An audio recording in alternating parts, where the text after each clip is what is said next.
Тэгж за хэрэгжих явц нь байнгын тасралтгүй үйл ажиллагаагаар бүгдээрээ хамтарч ажиллаад өссөн үр дүнгээ сайжруулах гэдэгт бол бүрэн итгэж байна. Ингээ бүгдийнх нь үйл ажиллагаанд амжилт хүсье. Hopefully we will achieve what we are aiming for. За цэдвсэн даргад маш их баярлалаа. За төслийн үйл ажиллагаанд бол боловсрол соёлын шинжилгээ ухаан спортын яам маань нэлээд одоо идэвхтэй дэмжлэг үзүүлж хамтарч ажиллана гэсэн одоо энэ саналуудаа хэлж байна. Цаашдаа бол ер нь одоо энэ шинэ агуулга те ялангуяа одоо өсвөр үеийн хүүхд залуучуудын хувь хүний одоо ур чадваруудыг хөгжүүлэх энэ чиглэлийн сургалтын агуулгуудыг бол үндэсний сургалтын агуулгууд нэр тусах чиглэлийн юм дээр нь бол дэмжлэг үзүүлж одоо хамтарч ажиллана. Орон нутгийн төвшин ч гэсэн бас одоо холбогдох байгууллагуудаараа дамжуулаад хамтарч ажиллана гэсэн одоо энэ одоо хүсэлтэд илэрхийлж байгаа бол одоо боловсрол соёлын шинжилгээ ухааны яам төрийн нэрийн бичгийн дарга цэдвсрэн даргаад бол гүн талаар илэрхийлье. За ингээд дараагийн одоо нээлтийн үг хэлэх үнийг өрье. За Дэлхийн банкны Монгол дахь суурин төлөөлөгч Энтрепренергшип таныг одоо семинарт оролцож семинарын нээлтийн үг хэлхийг хүсэж байна.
За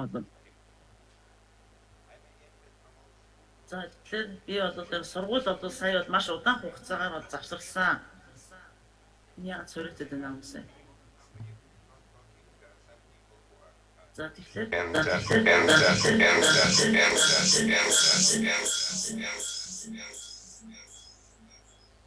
Thank you for muting.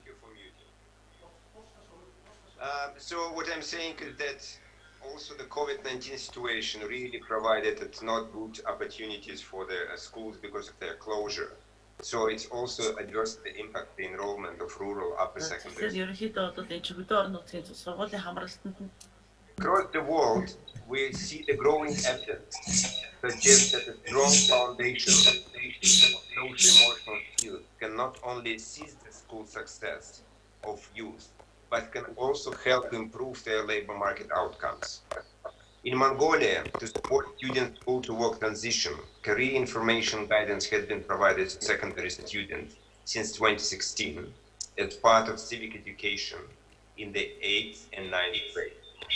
Nevertheless, the current education system offers very little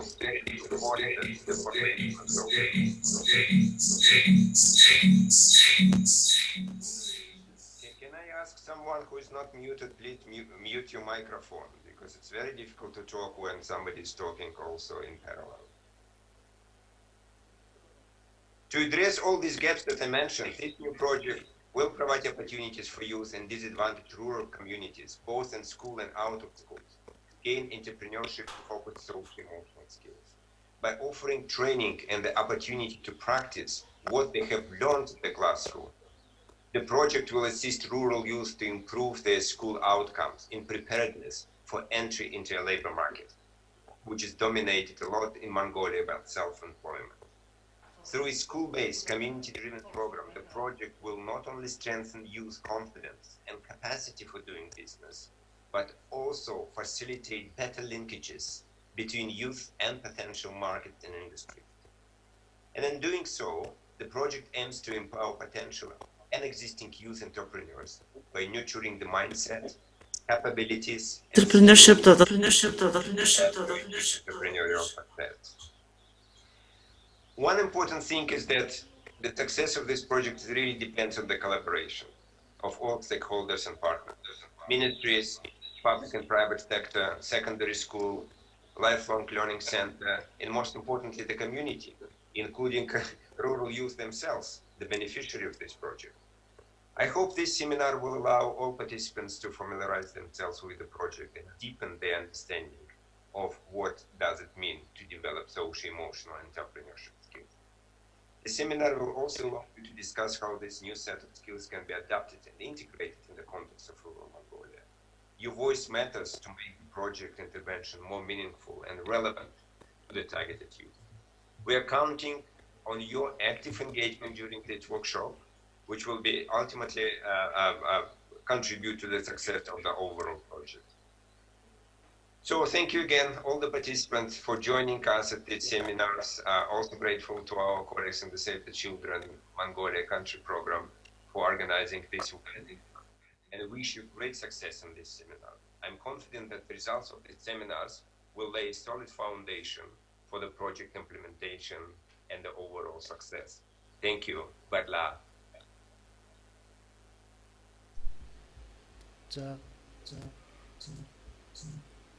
За Андрей Мигнев танд маш их баярлалаа. Нэлээд их тодорхой одоо үг хэлээ. За ялангуяа одоо манай Боловсрол шинжилгээ ухааны яамны хэрэгжүүлж байгаа сургалтын хөтөлбөрийн хүрээнд иргэний боловсрол гэж хичээл байгаа тий. За энэ иргэний боловсролын хичээлийн агуулга эднэртээ бас уялдуулах ийм болцоотой талаас нь бас одоо хэлсэн таны санал бол бас их үнэтэй саналуд байлаа гэж ингэж бодож байна. За тэгээд төслийн үйл ажиллагаанд болон одоо өнөөдрийн семинарын үйл ажиллагаанд бол одоо амжилт хүссэнд бол гүнээ талархаж байна. Баярлалаа танд.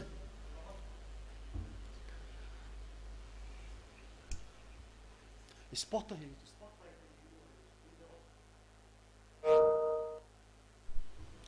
За ингээд дараагийн одоо нийтийн үг хэлэх хүнийг урья. За одоо Хүүхдийн эвэг сангийн Монгол дахь хөтөлбөрийн захирал Муцуваки Тоёда сан таныг урьж байна. Spot video var gjort.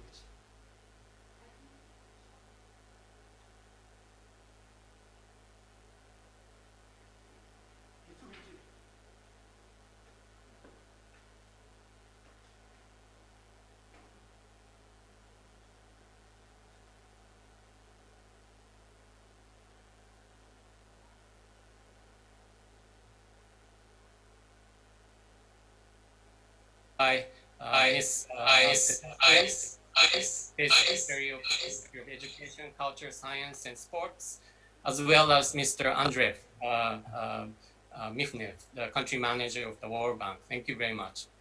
So I just would like to give you a background of how this project has started. Though this project has commenced just a few months ago, we at Save the Children started to actually conceptualize it much earlier in 2012. And maybe some of you have remembered, in that year, in 2012, the Mongolian government issued early warnings indicating a possible dzot during the winter of 2012 to 2013. And at that time, we were just recovering from a severe disaster that took place in 2010. And considering the devastating impact the previous zone has had on rural livelihoods and the livelihood sector, we began looking at alternative options for rural vulnerable youth, such as entrepreneurship development. And instead of investing in and promoting technical and vocational education training initiatives only, which received a lot of attention by international donors at the time, we wanted to introduce something different, a community-driven, youth-focused business entrepreneurship program, a program that would empower vulnerable rural youth, while at the same time meet the local economic needs and market demands. And most important, Mongolia has formally endorsed the project, and when the Japanese government has also approved the project, supporting it via the Japan Social Development Fund. And we were also excited about the opportunity to closely collaborate together with the Mongolian National Chamber of Commerce and Industry in supporting the project's participants to assess their business proposals to be submitted by Mongolian youth and to allocate some funds to successful proposals, small grants throughout the project. In taking this opportunity, I would like to thank the governments of Mongolia and Japan, the World Bank, and the MNCCI, the Chamber of Commerce, for their continuous support in implementing this project. I personally believe in the power of business to make a positive impact on society.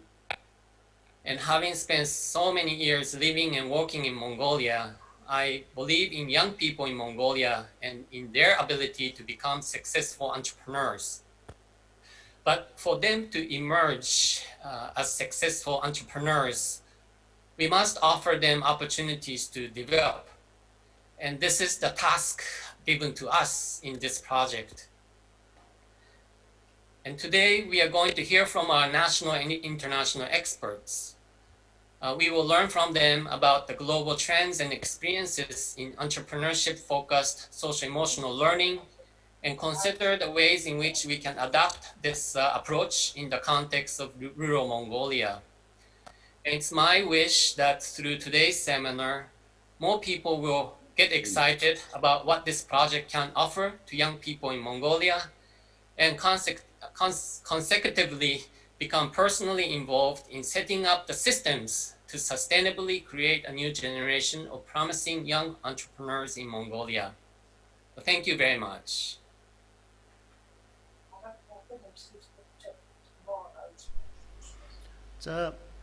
Мэдсэн санд маш их баярлалаа. Ялангуяа хэлсэн түүхийн бол баярлалаа. 2012 оны зодны дараа бидний орон нутагт яаж эдийн засгийг дэмжих үү, бидний орон нутгийн залуучуудыг яаж самбын санаачлалын үеэс эхлээд бол энэ төслийн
25 сумдад манай төсөл хэрэгж улмаар тухайн орон нутгийн залуучуудыг чадварчуулах бизнес эрхлэх суур мэдлэг ур чадварыг олгоно.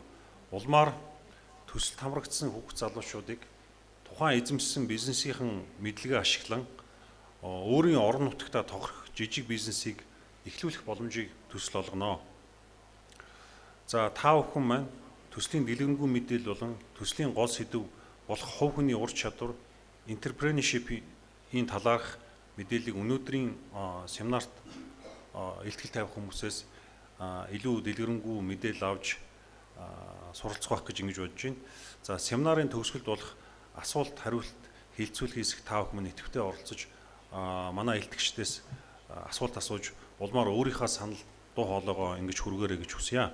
За ингээд дахин одоо энэ өнөөдрийн арга хэмжээг дэмжин оролцож байгаа Монгол улсын төр засгийн төлөөлөл яамдын удирдлага ажилтнууд за дээрээс нь аймаг орон нутгаас оролцож байгаа нийт сонирхож байгаа оролцогчид зөвлөхүүддээ бас хүүхдийн ивэг сангийн нэрийн өмнөөс талархал илэрхийлье. Ингээд та бүхэнд анхаарал хандуулсанд баярлалаа.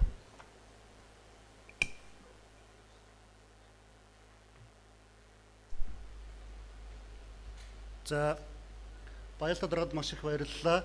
За төслийн талаар бол одоо нэлээд бас тодорхой ойлголтуудыг бол та бүхэнд л өгсөн байх гэж ингэж бодож байна. За төслийн хүрээнд бас хэрэгжүүлэхээр зорж байгаа одоо зорилтуудын талаар бас тодорхой мэдээллүүдийг бол өглөө. За ингээд бас одоо хамтарч ажиллаж байгаа та бүхэнд л бас талархснаа илэрхийллээ.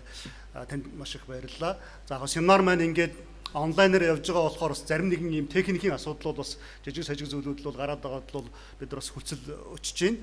Гэхдээ цаашдаа бол одоо нэлээд одоо сайн суралцаад илүү одоо чанартай хийх болцоо бол гарах байхаа гэж ингэж бодож байна.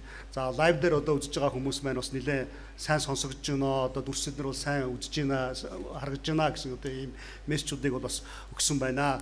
За танхимд одоо зохион байгуулж байгаа бидний тухайд бас нэг зарим нэгэн одоо дууны ч байд юм уу нэг ийм асуудлууд бас гарч байгаа бол бас танхимд одоо энэ танхимд оролцож байгаа хүмүүс л бас хүсэл өчье. Гэхдээ бол одоо англи хэл юм уу монгол хэл дээрээ бас ингээ үзэх болцоо бол сонсох болцоо бол бидэрт олдож байна. За ингээд одоо та бүхнийг төслийн ийм товч танилцуулга видео одоо үзэхийг урьж байна. За энэ танилцуулга маань ер нь төслийн зорилт бүлгийн хүүхэд залуучууд эцэг их за олон нийтэд зориулсан ийм видео байгаа. Ингээд доотлолтоо бол англи сабтайтлтай монгол хэлээр видеога ингээд та бүгдийг энэ семинарын манай төслийн одоо энэ видеог сонирхохыг хүсье. За манай техникийн видеого явуулчихоо тий.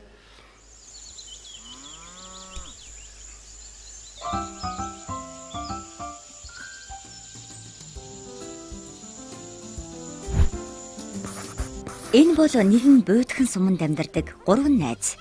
Тэд ирээдүйд ямар мэрэгжилтэй болох мөн өөрсдийн өсөж төрсөн сумаа хэрхэн хөгжүүлэх талаар ярилцах дуртай. Гэвч тэд мөрөөдлөө биелүүлэхэд юунаас эхлэх, ирээдүйд ямар хүн болохоо шийдэж чадахгүй л байлаа.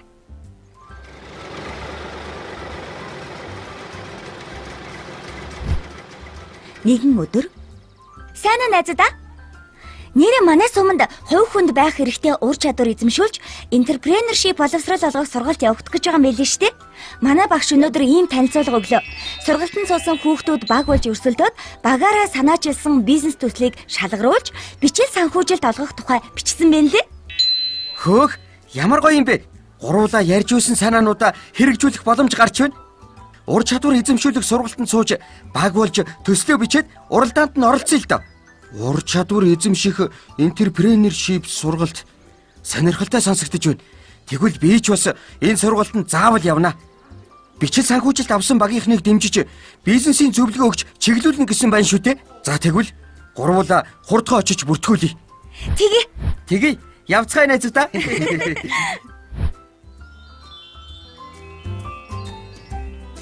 Сайн байна хүүхдүүдээ, энэхүү төсөл нь орчин үеийн хөдөлмөрийн зах зээлд нэн шаардлагатай хувь хүний суур ур чадварууд энтрепренергшип боловсрол эзэмшүүлснээр сургуулиас ажлын байранд амжилттай шилжихт нь хүүхэд залуучуудад бодит дэмжлэг болох зорилготой юм шүү хүүхдүүдээ. Төслийн сургалт нь Хувь аймаг, Завхан аймаг, Өвөр хангай аймаг, Овь сүмбэр аймаг, Сүхбаатар аймаг эдгээр аймагуудын 25 сумын 14-өөс 25 насны хүүхэд залуучуудад нээлттэй байх юм шүү. Төслийн хүрээнд Төслийн аймаг сумын зөвлөл байгуулж чадварчуулна.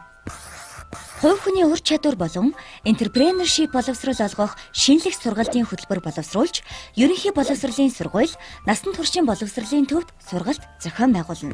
Суманд сургалтын хөтөлбөрийг хэрэгжүүлэх багш зөвлөхүүдийг сургаж бэлтгэн. Сургалтын өсвөр үеийнхэнд хувь хүний ур чадвар, энтрепренергшипийн боловсрол олгох төсөл.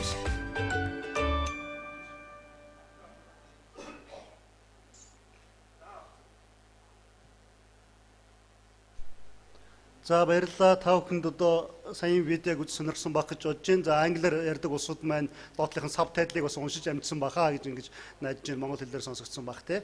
За ингээд одоо бол семинарын нээлтийн маань хэсэг ингээд үгээр өндөрлж байна. Үндсэн одоо семинарынхаа агуулгалуу орё гэж те. За эхлээд л бол та бүхэнд энэ манай төслийн талаар бол ингээд товчхон танилцуулгыг бол та бүхэнд хийя. За ингээд миний мэдээллийг гаргачихоо.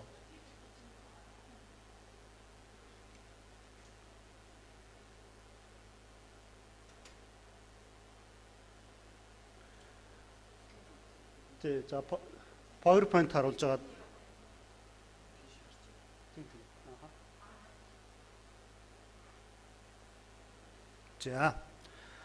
За та бүхэн төслийн нэрийг бол сайн нэлээд одоо олон удаа сонслоо те. Орон нутгийн өсвөр үеийнхэнд хувь хүний ур чадвар, энтрепренергшип боловсрол олох төсөл гэсэн ийм одоо нэртэй төсөл байгаа. За social emotional skill гэж англиар хэлдэг. Энэ одоо нэр томьёог бол бид нар монгол хэлэн дээр энэ төслийнхаа хүрээнд ямар ч хэлсэн хувь хүний ур чадвар гэсэн ийм байдлаар бол орчуулад хэрэгжилж байгаа. За энэ хувь хүний ур чадвар гэдгийн цааталт ямар одоо үг байгаа вэ, ямар ойлголт байгаа вэ гэдгийг бол бид нар энэ семинарынхаа хүрээнд л бас тодорхой хэмжээгээр яригдана. Манай одоо олон улсын зөвлөх, дотоодын зөвлөхүүд бол энэ талаар бол ярина. Ер нь зүгээр яг урьдчилгаа болгоод хэлэхэд л бол social emotional skill гэсэн энэ одоо skill, энэ ур чадваруудыг бол бид нар монгол хэл дээр бол ингэж орчуулж байгаамаа гэж те. За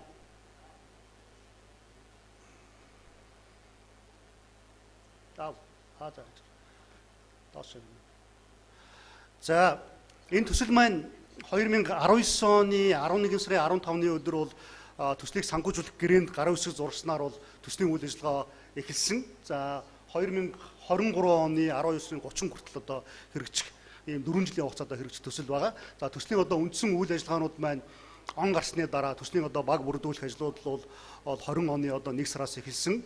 Үндсэн үйл ажиллагаанууд маань өөрөөр хэлэх юм бол одоо 2020 он гарч иж эхэлсэн. Гэхдээ төслийн эхэлж байгаа хугацааг бол 19 оны одоо гэрээнд гарын үсэг зурсан хугацаагаараа бол бид нар тооцоод ингээд явж байгаа.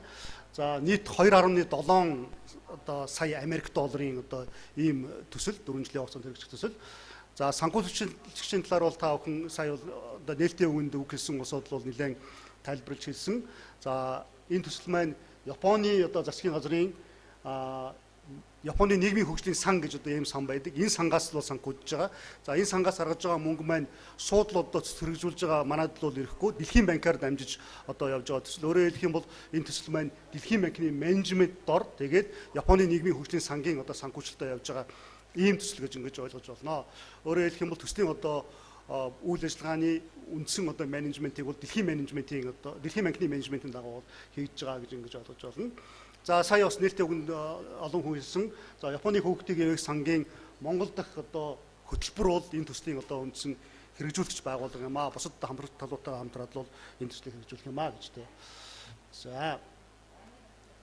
За төсөл дээр маань ийм баннер хийсэн байгаа та бүхэн харж байна. За энэ баннерын доотлолд нь бид нар харилцан сурыг хамтдаа бүтээе гэсэн одоо ийм ураа бичсэн байгаа юм. За энэ төслийг бол бид нар тодорхой нэг ийм ураа бас дэвшүүлээд энэ ураа хүрээндээ явъя гэсэн ийм одоо саналыг төслийн менежментийн одоо багийн зүгээс бол гаргасан. Тэгээд энэ урааг бол нэлээд одоо олон талаас нь хилцүүлж ярьсны үндсэн дээр бол энэ урааг бол авч явж байгаамаа. Тэгээ яагаад одоо харилцан сурыг хамтдаа бүтээ гэдэг бол энэ манай төслийн үйл ажиллагаанд оролцож байгаа залуучууд ч гэсэн бас нэлээд зориулсан ураа. Мөн энэ төслийг хэрэгжүүлж байгаа зохион байгуулж байгаа хүмүүс ч гэсэн бас одоо нэлээд одоо зориулсан бас хэрэгж болохоор одоо ийм ураа гэж ингэж бодож байгаа.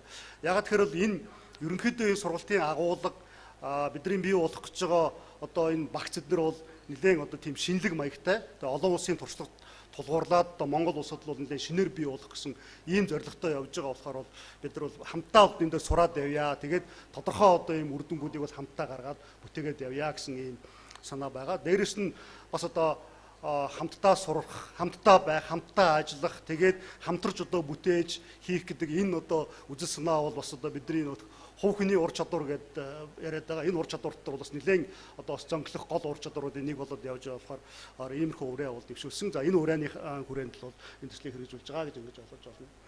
За төслийн зорилгын талаар бол одоо бас сая нээлтийн үгэнд л бас нэлээд хэлсэн.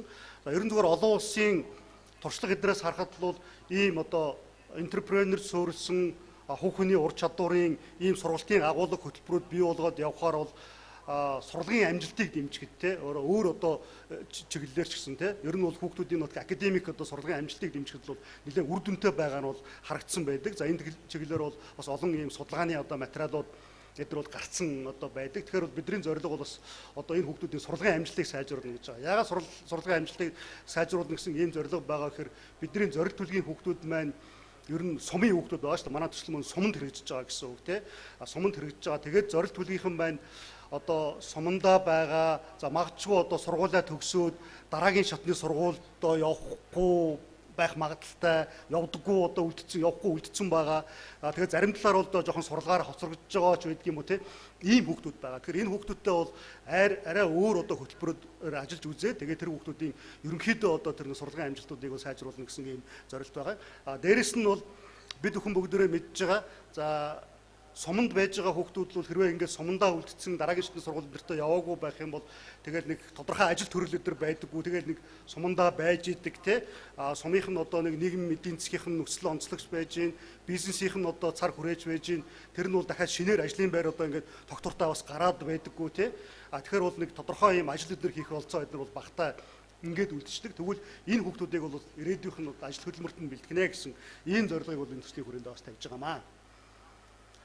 За та бүхэн эндээс харж ийн манай төслийн одоо зорилт аймаг сумдуудыг за төслийн аймгийг бол түрүүн одоо манай хөтөлбөрийн захирал хэлсэн. Бид нар 5 аймаг бол энэ төслийн хүрээнд л бол сонгож авсан. За энэ 5 аймгийг сонгож авахдаа бол тодорхой шалгууруудын хүрээнд яг төслийн дизайн хийж явах үед төслийн одоо энэ төлөвлөлтийг хийж явах үед л бол тодорхой шаардлагуудын үндсэн дээр донортойгоо за тэгээд бас энэ төслийн одоо менежментийг хийж байгаа дэлхийн банктаа бас нэлээд зөвлөдөө тодорхой шалгууруудын үндсэн дээр бол энэ аймагуудыг бол сонгож авсан. Тодорхой хэмжээний бүсийн төлөөлөл бол байгаа тий.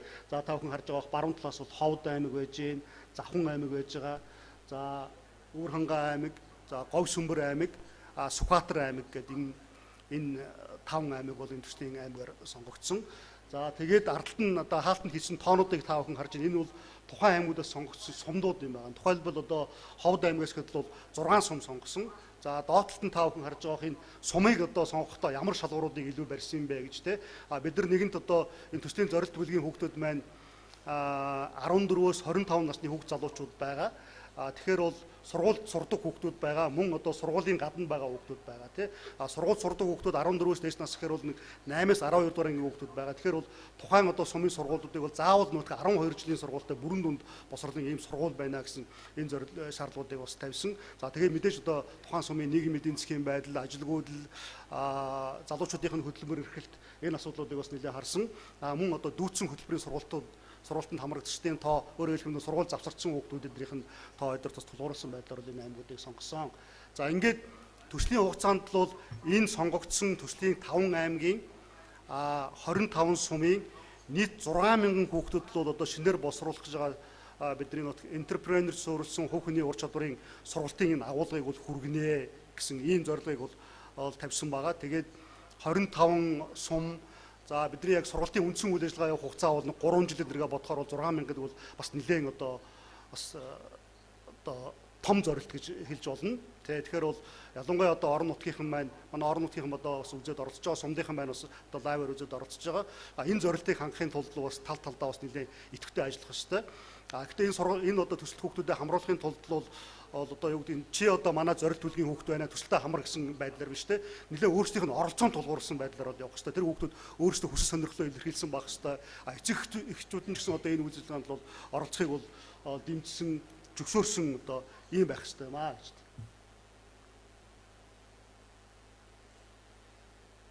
За. Энэ яг үгүй.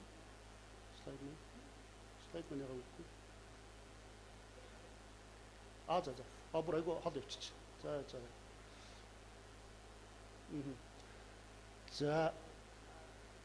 За төсөл маань үндсэн 3 үндсэн бүрэлдэхүүн гэстэй 3 үндсэн зорилготой. За эхнийх нь болохоор саяын бидний одоо ярьжсэн тэр хувь хүний одоо ур чадвар, энтрепренергшип сургалтын хөтөлбөр боловсруулад хэрэгжүүлнэ гэсэн одоо энэ зорилт баг эхний зорилт нь. За энэ зорилтын хүрээнд бол бид нар олон улсын зөвлөх одоо яг энэ энтрепренер суурилсан хувь хүний ур чадварын олон улсын зөвлөх мөн одоо дотоодын зөвлөхүүдийг бол авцсан ажиллуулж байгаа. За энэ хүмүүс маань одоо сургалтынхаа энэ агуулга сургалтын хэрэгэлдэхүүн боловсруулах ажлуудыг хийж байгаа. Зарим үр дүнгуудээс өрссөн үр дүнгуудээс бол та бүхэнд өнөөдөр танилцуулаад эхэлнэ. За түрүүн би хэлжсэн энэ орон нутгийн иргэдийн оролцоо орос талууд мэдээлэл хүрэх асуудал айгүй чухал байгаа. Ягаад гэхээр бол энэ нэлээд тийм шинэлэг одоо маягтай юм агуулга учраас бүгдөө бас нэлээд ижил төвшөнд ойлгож ийж одоо энэ үйл ажиллагаанд бол идэвхтэй оролцоно гэсэн ийм одоо үйл ажиллагаанд энд төлөвлөсөн байгаа юм. За тэгээд бас түрүүн хэлсэн одоо 6,000 хүүхэд бол энэ бидний шинээр боловсруулсан одоо энэ сургалтын одоо үйл ажиллагаанд сургалтанд бол хамрагдах юм ба. Тэр нь бол сургууль сурж байгаа хүүхдүүд байна. Мөн сургуулийн гадна байгаа одоо залуучууд бас байх юм. Өөрөөр хэлэх юм бол энэ сургалт маань ерөнхий боловсролын сургууль дээр мөн насан туршийн боловсролын одоо төвүүд дээр зохион байгуулагдана гэсэн үг тий. За мэдээж энэ бол нэлээд шинэлэг агуулга явж байгаа болохоор бид нар энэ суманд ажиллаж байгаа одоо багш нарыг тий нийгмийн ажилтнуудыг зөвлөхийг менторуудыг бас одоо бэлдэх юм шаардлага гарч байгаа. Тэгэхээр яг энэ сургалтын агуулгыг цааш нь одоо хүрэх чиглэлээр бол бид нар нэг суманд 3-5 одоо багш фасилитатор гэж хэлдэг багш тэгээд зөвлөхүүдийг бол одоо бэлдэнэ гэсэн ийм зорилт. Нийтлэл бол 125 багш зөвлөхүүдийг бол бэлдэнэ гэсэн ийм зорилт байгаа. За сургалтын үйл ажиллагаанд бол иргэд олон нийт эцэгчүүдийн оролцоо бол айгүй чухал байгаа. Энэ эцэгчүүдийн оролцоог дэмжих үйл ажиллагаануудыг бол бас одоо сумд нь бол нэлээд зохион байгуулна. За энэ зохион байгуулж хийх үйл ажиллагаанд бол манай одоо сумдад байгуулсан сумдын зөвлөлүүд бол бас нэлээд идэвхтэй оролцох юм шаардлагууд бий болж байгаа. За тэгээд одоогийн байдлаар бол бид энэ төслийг аймаг болон сумдууд хэрэгжүүлэх зөвлөлүүдийг бол байгуулсан байгаа. Аймгийн зөвлөлгээ 5 зөвлөл байгуулагдсан. Ихэвчлэн энэ зөвлөлийг бол аймгийн одоо засаг даргын нэг орлогч нь ихэвчлэн хариуцаад явж байгаа. Тэгээд холбогдох бүх талууд одоо иргэний нийгмийн байгууллагууд оролцсон байгаа. Бизнесийн байгууллагууд, худалдаа ажиллуулрын танхимын салбар эдгээр оролцсон байж байгаа. Мэдээж манай боловсролын байгууллага, хөдөлмөр эрхлэлтийн байгууллага эдгээр бол оролцсон ийм зөвлөлийг бол байгуулсан байгуулагдсан үйл ажиллагаанууд эхлээд явж байна. Мөн одоо төслийн 25 сумдаа бол бас сумын зөвлөл гэж байгуулсан. За сумын зөвлөлийг бол ихэвчлэн бас одоо сумын засаг даргын орлогч эсвэл тамгын газрын дарга нь бол ахлаад тэгээд сургуулийн захирал юм уу сургалтын менежер бол одоо яг энэ зөвлөлийн нарийн бичгийн дарга байдлаар бол ажиллаж байгаа. Өөрөөр хэлбэл үндсэн үйл ажиллагаа хэрэгжүүлэх одоо газар маань одоо нарийн бичиг хийгээд ингээд ажиллаж байгаа гэж ингэж ойлгож байна. За дараагийн зорилт болохоор энэ сургалтанд хамрагдсан бидний эхний зорилтын хүрээнд боловсруулсан энэ сургалтанд хамрагдсан хүүхэд залуучууд маань нөгөө 6,000 хүүхэд залуучууд маань баг болоод тэгээд өөрсдөө бизнесийн одоо ийм санаагаа төсөл болгож боловсруулах юм. За энэ төсөл болгож боловсруулдаг бизнесийн санаагаа хөгжүүлдэг энэ одоо агуулгуудыг сургалтын үед бол нэлээд олгоно. За ингээд багаараа боловсруулсан төслийг нь шалгаруулад тэгээд шалгарсан багууд дээр нь бол тодорхой хэмжээний санхүүжилтүүдийг олгох юм байна. За энэ санхүүжилт олгоод бичил санхүүжилт олгоод явж байгаагийнх нь гол зорилго юу вэ гэхээр хүүхдүүд маань сурсан сургалтын үе сурсан мэдсэн зүйлүүд яг бодит амьдрал дээр өөрсдөө яг хэрэгжилж хийж үзэх гэсэн одоо ийм зорилгоор бол ийм бичил санхүүжилт олгох чиглэлийн одоо зорилт бол манай 2 дугаар зорилт болоод явж байгаа юм. Дээр нь та бүхэн бүгдээрээ мэдж байгаа бах хүүхдийн эрх ба бизнесийн зарчим гэдэг нүүбийн хүүхдийн сангаас гаргасан одоо ийм зарчим байдаг. Энэ зарчмыг бол бизнесийн байгууллагуудын хүрээнд ч гэсэн тэр мөн манай одоо төсөлд хамрагдаад төслийн одоо санаагаа уралдуулаад тэгээд тодорхой санхүүжилт авч байгаа энэ хүүхд залуучуудын баг дараа ч гэсэн одоо энэ үзэл санааг бас хэрэгжүүлэх чиглэлийн үйл ажиллагаа хийх юм. За дараа нь болохоор сургуульд суурилсан бизнесийн загварын судалгаа хийнэ гэж байгаа. За энэ ер нь бол цаашдаа бол сургууль бол ийм нийгмийн enterprise байж болох юм уу гэсэн ийм чиглэлийг бол харж байгаа. Төслийн хүрээнд бол энэ чиглэлээр бас тодорхой хэмжээний туршилтууд хийгээд тэгээд зарим ганц нэг сургууль дээр олныг бол дэмжиж чадахгүй бах. Энэ чиглэлийн нь одоо үйл ажиллагаанд бас тодорхой хэмжээний дэмжлэг үзүүлээд тэгээд сургууль өөрөө бол одоо social enterprise гэж яриад байгаа да. За энэ нийгмийн одоо аж ахуйн гэж хэлэх юм уу одоо enterprise зараа явах нь зөв баг те. Нийгмийн чигтээ одоо энэ enterprise болоод тэр одоо сургуулийн үйл ажиллагаа бас мөн одоо энэ төслийн үйл ажиллагаанд хамрагдсан хүүхдүүдийн бизнесийн санаа эдрийг хөгжүүлэх юмдаа бас дэмжлэг болоод явдаг.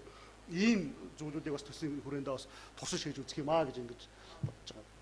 За дараа нь болохоор 3 дахь зорилго нь болохоор ер нь төслийн үр дүнг одоо түгээх, за хамтын ажиллагаа бэхжүүлэх гэсэн энэ зорилго байгаа.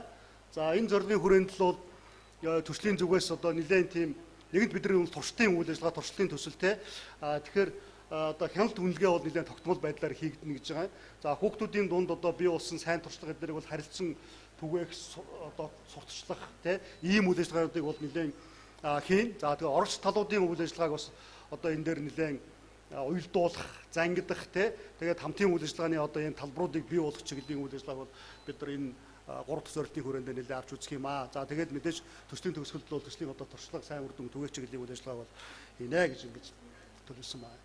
За ингээд та бүхэн бол одоо төслийн үндсэн хамтрагч талуудын талаар мэдээллийг энд харж байна. Мөн та бүхэнд энэ семинарын талаар одоо тараасан одоо мэдээлэл дотор бас энэ одоо ямар байгууллагатай яаж хамтарч ажиллах гэж байгаа гэсэн талаар товч мэдээлэлүүд байгаа учраас энэ хэсгийг одоо ингээд орхиё гэж бодож байна. За тэгээд бид нар бол хэрвээ та бүхэн төслийн одоо чиглэлээр зарим нэгэн асуулт одоо санал өдр байх юм бол бид нар хилцүүлэг асуултын үед бас ярилцах боломж гарна гэж ингэж бодож байна. За ингээд би бол мэдээлэл ерөнхийдөө дуусгаад дараагийн одоо мэдээллийг өргөе гэж бодож байна.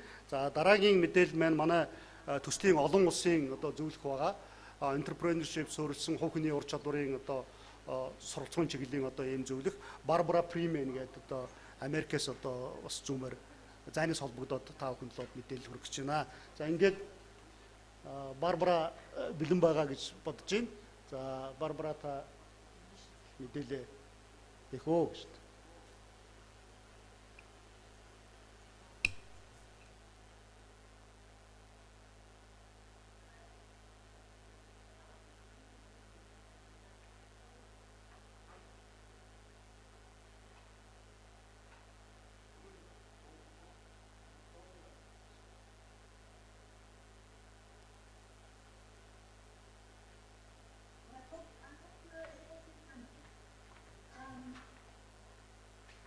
Good afternoon and good evening from here. Thank you. Can you hear me? Thank you. We can hear you well. Oh, fantastic. Okay. Well, thank you very much for this opportunity to be part of this meeting. Маш чухал бүгд нэгэн том амбицтай энэ төслийн нэг хэсэг болсондоо би түнлээ тодорхойлмаар байна.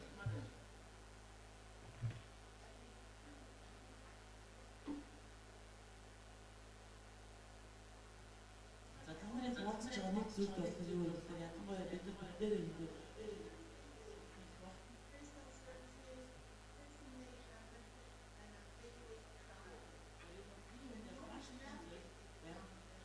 энэ зүйлийг даван туулж чадах бол бид нар хангалттай зэвсэгтэй байх хэрэгтэй гэсэн. За дахиад цорьд тийш цорьгоо янзлаа.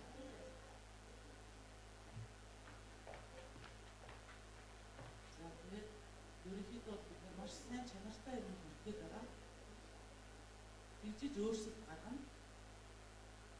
Тэгээд бусдыг бас өөрчилж чадна гэсэн. Бид нар ерөнхийдөө олон улсын чиг Олгохын чиг хандлагыг үндсэндээ 4 юм байна. За энэ авиа дуу чи юусоо болохгүй. Гол ярьж байгаа маш муу сонсогдож байна. Би цорьтой байна. За яг одоо хайцсан дээр гарч байгаа юм байна. Би snapshot байна. Энэ snapshot-ээс гадна цаашаа дэлгэрүүлсэн юм байна. Өөрийн юм байна шүү.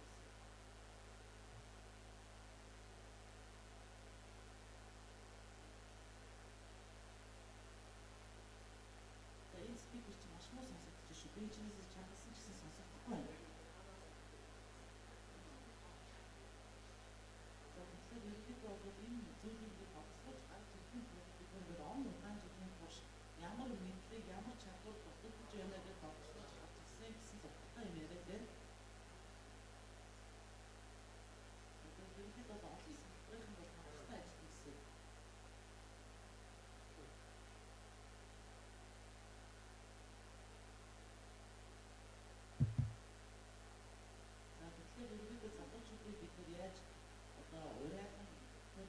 гэсэн.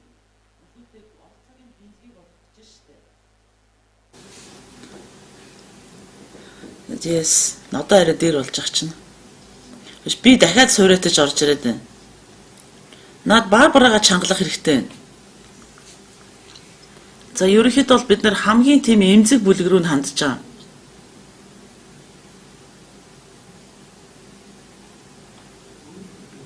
За тэгэхээр ямар ч гэсэн бид нэр ингээд хамтдаа сураад байгаа зүйлүүд дээр болохоор хамгийн эмзэг бүлгүүдээ яг зэрэг сургуулаад авч явна гэсэн үг.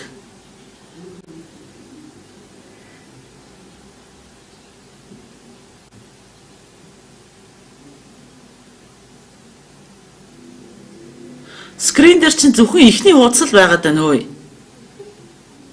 Only first page.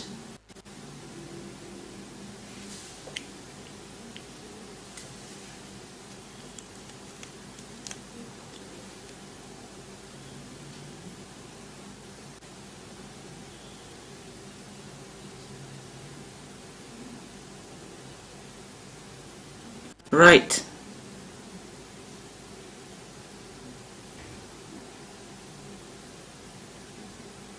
Well, at least I'm able. Тэр Барбарагийн дууг чанга байлгаараа хүмүүсээ. Надад сайн сонсогдохгүй би наад хүний чинь орчуулж чадахгүй шүү. Би энэчнээс чангалаад нэг нэмэргүй байна. Yes, please continue. And could you speak louder and into your microphone because your sound is very dim.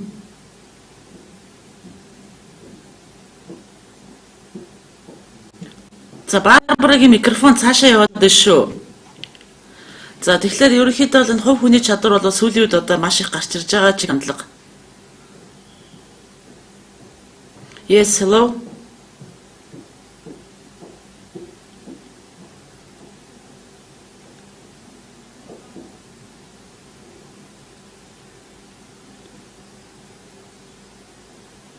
Yes, I would really appreciate.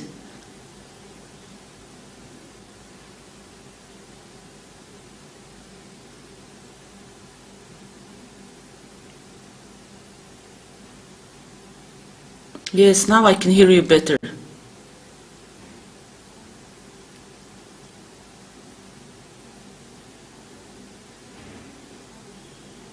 Yes, but I would really appreciate if you would do your best to speak loudest, because it's very difficult for interpreter when they cannot hear clearly.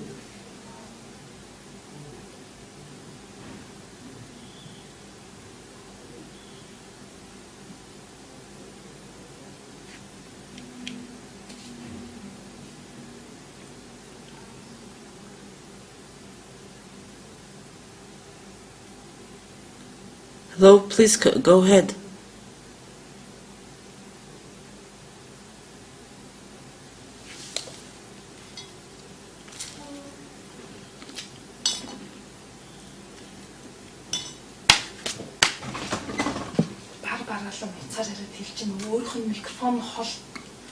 Настаа хүн юм шиг байна. Тэгээ угаасаа дуу муутай хүнийг гардгүй юм дуу. Тэгээ яг гаднаас оролцож байгаа болох юм ч байхгүй шүү дээ. Тэгээ ойлгож байгаа би. Тэгээ тэрийг янзлалтай. Бидрээс санислах боломж нөгөө дуцаар ирж Барбар дээр. За баярлалаа. They're on the phone I hear.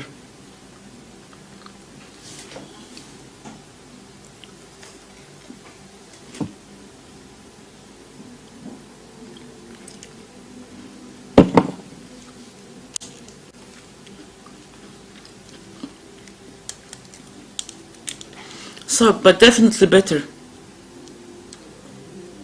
Thank you.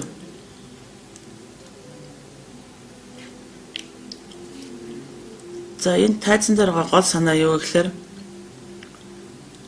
за ерөнхийдөө хувь хүний ур чадвар, энтрепренершипийн ур чадвар хоёр чинь нэг юм болоод байгаа гинэ.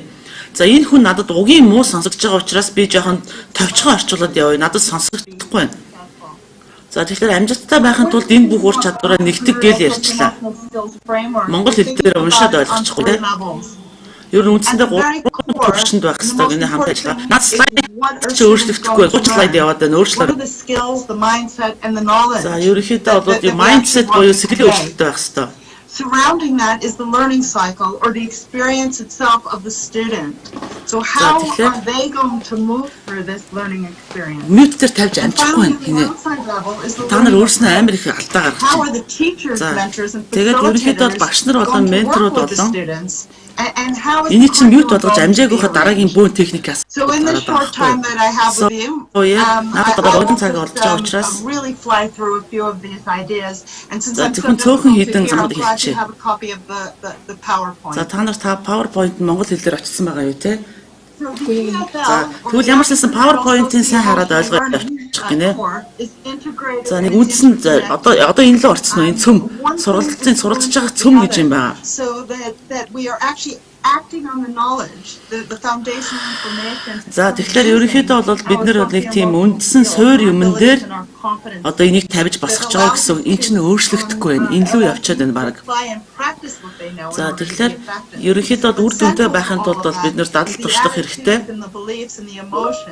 За тэгэхээр нөгөө нэг attitude буюу хувь хүний хандлага, emotion буюу сэтгэл санааны одоо юу гэдэг тэр social emotional буюу хувь хүний хөгжлөд монголоор орчуулсан байгаа. Ер нь бол сэтгэл зүйн нийгмийн ур чадвар гэсэн үг. Яг жигнэсээ бол нийгэм сэтгэл зүйн ур чадвар гэсэн.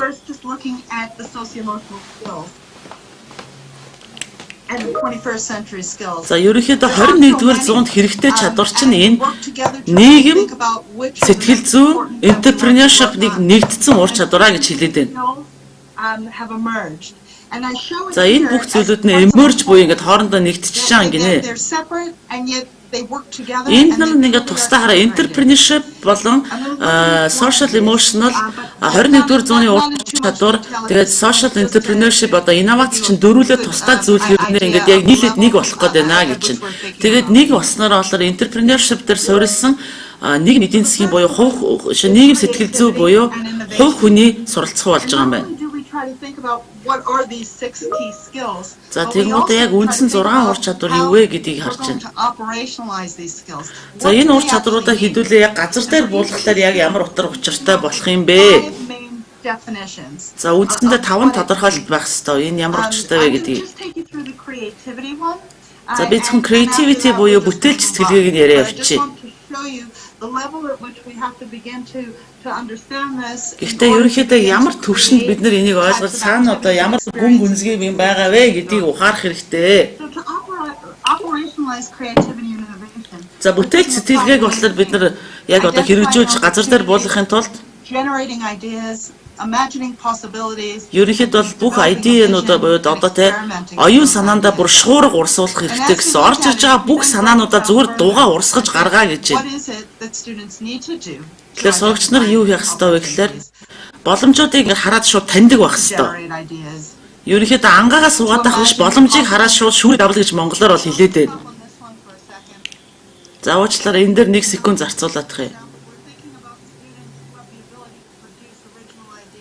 Өөрөөр хэлбэл манай сурагч нар хөдөөнийх байна уу, хоттойх байна уу, ориг санаанууд гарах чадвартай байна гэж байна. Харин тэгтээ нөгөө гой санаагаа энэ сургалтаар авж байгаа энтрепренершип мэдлэг 2-дугаар хувь хүний ур чадвараараа ингээд гой боловсруулад бүтээгдэхүүн болгож гаргаа гэж байна. За ингийн тулд бол визуализац буюу яг ингээд нүдэнд харагдах одоо нэг тийм юмнуудыг ашиглах хэрэгтэй.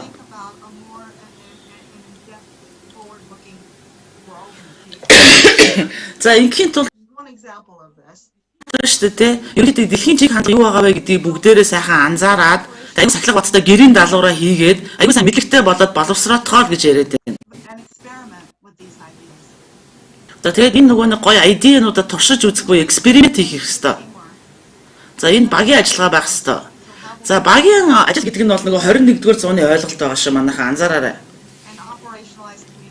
За тэгэнгүүт харилцаа коммуникац буюу харилцаа холбоог болохоор бид нар бол айгүй тийм сайн операшн дээр бол буюу ямар ч алдаагүй одоо хийж явах ёстой гэсэн үг. За critical thinking буюу альва зүйлийг хүний хийснээр биш өөрөө сэтгэж бодож олж сурна гэсэн үг. За тэгээ self awareness буюу өөрийгөө анзаарна. Өөрөө би юун дээр алдаатай байна гэдгийг анзаарч юу ямар ур чадвар дутуу байгаагаа анзаараад хөгжүүлээ гэсэн үг. За тэгэхээр ерөнхийдөө бол эмоц буюу одоо монголоор ийм орох гэдэг байгаа. Аль нь дээр нь одоо нийгэм сэтгэл зүйнхэн ямар ур чадвар дээр дутмаг байгаа гэдгийг одоо өөрөө тодорхойлж гаргаад тэрэн дээр ажиллана гэсэн үг. Тэгээ ерөнхийдөө бол өөртөө байгаа давуу тал дээр бас суурлаад тэрийг бас өшөө хөгжүүлнэ. За энэ маань болохоор яаж ийлэр нэг талаар ингээ хүн маань дотгошоо харж байгаа юм шиг боловч ерөнхийдөө болвол одоо ерөнхийдөө өөрийнхөө орон нутгийн соёл моёлыг харахын зэрэгцээ олон улсынхаа чиг хандлагатайгаа одоо нэг хөл нийлүүлэн алхаад хувь хүн дээр анхаарал байгаа юм шиг хэрнээ эргээд одоо улс орон дээр анхаарал байна л гэсэн утгатай яриад байна. За тэгээ юмыг болохоор бид нар маш олон талаас нь хараа, янз бүрийн перспективээс хараад за ерөнхийдөө 21-р зуунаараа бид нар нисчлээ хүмүүсээ. Ер нь ийм л зураг харагдана гэж байна. За хамгийн гол нь mindset буюу сэтгэлгээ сэтгэхүүгээ л өөрчил гэж ярьж байна. Юмыг яаж бодоод байгаагаа жоохон өөрчлөө л гэж байна. За өсөлтийн mindset болон энтрепренерийн mindset байх хэрэгтэй буюу альва зүйлийг дандаа өсөн дэвжих эерэг талаас нь бодож үзээд тэгээд ер нь энтрепренершип буюу одоо шудраг бизнесийн зарчим руу шилжлэл гэсэн юм ярьж байна. За би суралцагч нартай болоор бүх сурагчдыг тэд нар үнэхээр сурч чаднаа. За тэгээд тэд нар өөрсдийнх нь нөхцөл байдал одоо оноож авсан даалгавар нь хэр хүнд байх нь хамаагүй ямар ч хөрсөн дээр та тэр сайхан санаагаа одоо орчин үетэйгээ хөл нийлүүлээд буулгаж чаднаа л гэж хэлээд байна. Би өөрөө smart enough буюу хангалттай ухаантай юм биш ээ. Харин энтрепренер сэтгэлгээ яадаг вэ гэхээр энтрепренер ба өсөн дэвжих сэтгэлгээ чинь одоо хин нэг нь би ганцаараа чадна нөгөөт нь чадахгүй биш нийлээд хамтдаа багаараа л хийн гэсэн үг юм байна. Тэгээд 21-р зууны хөгжил рүү очино л гэсэн үг юм байна. Тэгээд саад бэрхшээлээ бид хамтдаа давна. Зорилгодоо хүрч чадна. Тийм тулд өөрийгөө чаленж хийх хэрэгтэй, өөрийгөө урайлжих хэрэгтэй, одоо сорих хэрэгтэй гэсэн чадлаа сорих хэрэгтэй. За тэгэхээр биднэрт бас энтрепренерийн сэтгэлгээ гэдэг нь зүгээр нөгөө нэг юм шунаг савдаг одоо юу гэдэг өрөвдөлтэй бизнесменийн сэтгэлгээ биш. Энтрепренер гэдэг чинь 21-р зууны ур чадвартай, ийм өсөн дэвжихтэй, тийм хандлагатай сэтгэлгээтэй хүнийг энтрепренер гэж нэрлэж байна. Айгу проактив буюу идэвхтэй байна. Дуугаа агаад асуулт асуухгүй суугаад авах биш. Дандаа юмыг идэвхтэй асуунаа л гэсэн үг. Айгу motivated буюу айгу сэтэлтэй байх хэрэгтэй гэсэн үг. Альва юмыг хинээрч заалахгүйгээр өөрөө сурдаг байх хэрэгтэй гэсэн үг. За тэгээд сурагчид маань болохоор мэдээч хэрэг одоо зах зээл дээр чи эрсдэл тодорхойгүй юмнууд зөндөө гарна штэ. Тэрийг одоо зөв онцлоод зөв хариу үйлдэл үзүүлж сурах хэрэгтэй гэсэн үг. Yes.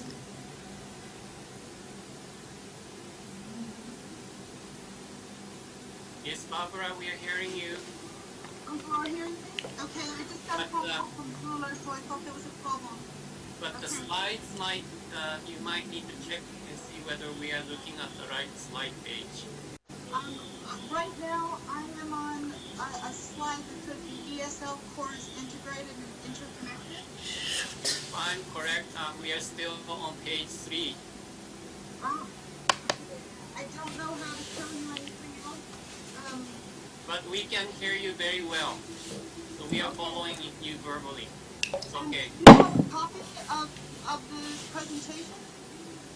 Yes, some of us do. Okay. The presentation is so pretty. I'm so sorry that it's not moving. This presentation is lovely. It's very interesting. So, are you Excuse me, Barbara. right now the operationalization? No, excuse me, Barbara. Yeah. Hello. You just stop the screen sharing and share it again. Okay, I just did, and I will try again.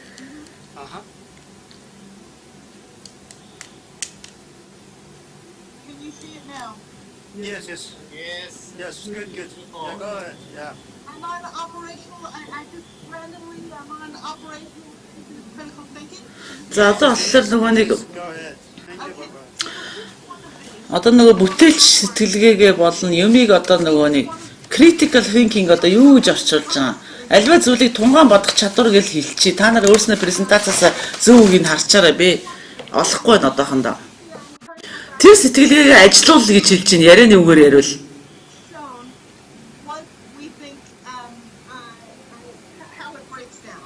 За одоо задаргааг руу орсон шүү. Operationalize teamwork багийн ажиллагааг ажилуул. Operationalize гэдэг нь ажиллагаанд оруулна л гэсэн. Communication харилцаа холбоогоо ашигла жоохон орчин үеийн бол гэдэг нь. Бас ийдэг вэ гэсэн үг. За critical thinking буюу одоо шүүмжлэлт гэж хэлж болохгүй. Ер нь юмыг тунгаан бодох хэрэгтэй. Self awareness буюу өөрийнхөө дутуу байгаа юмыг л анзаар гэсэн үг. За одоо болохоор ESL буюу одоо энэ төслийн нэр шүү. Тэрний цөм нь яг газрын цөм гэдэг шиг. За өсөлтийн сэтгэлгээ. Өсөн дэвжих сэтгэлгээ. За энэ бол үндсэндээ 6 дотор нь бүрдэл хэсэгтэй гэсэн үг. За одоо хэдүүлээ мэдлэгийн талаар яриа. За тэгэхээр энтрепренершип гэдэг нь болохоор айгүй том чадвар шүү дээ. Маш өргөн юм байна.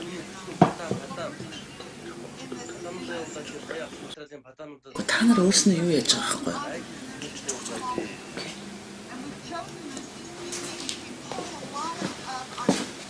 За ерөнхийдөө бол Европын холбооноос энэ сэтгэлгээг их авсан юм аа. За тэгэхээр энтрепренершип нь болохоор competence буюу ур чадвар мөн ч гэсэн бусдад зориулж одоо value буюу үн цэнийг бүтээж гинэ гэсэн үг. За энд нь болохоор зөвхөн энтрепренершип яг санхүүгийн талаас нь битээ ойлгох гэж байна. Энэ нь болохоор хувь хүний болон проактив чадвар гэсэн үг. Яг бусад ур чадвартай адилхан ерөнхийдөөс үндсэндээ үндсэн одоо чадваруудын 6 салбаруудыг харъя гэж байна. За одоо скрин нь яг зөв явж байна уу? За нөөцүүдээ болохоор бүгдээрээ нийлүүлээд хамтдаа бүх нөөцөө хөдөлгөөд тэгээд нөгөө нэг хийх гээд байгаа санаагаа хэрэгжүүлэх нь шүү дээ. Одоо тэгэхээр нийгэм эдийн засгийн нийгэм сэтгэл зүйн чадварууд хэдүүлээ бүтээлч сэтгэлгээ инновац буюу imagination төсөөллөө ашиглаад багаар ажил сурна гэсэн үг. Тэхийн тулд өөрийнхөө дотоод нөөц болцоог ашиглана. За self awareness буюу өөрийнхөө анзаарна, дутуу байгаа юм анзаарна, давуу талаа анзаарна. Тэгээд тэр бүх ур чадваруудаа хэдүүлээ нийлүүлнэ гэсэн үг. Тэгээд нийлүүлээд баг болгож ажиллаад нөгөө нэг зорьсон юмдаа хүрнэ гэсэн үг.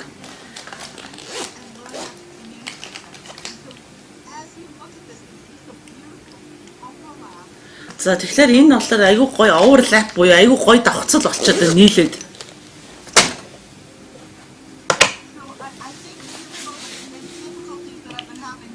За тэгээд надад маш их саадал гарсан ч гэсэн сүүлчийн слайд руу арай гайгүй хурдан орчлоо.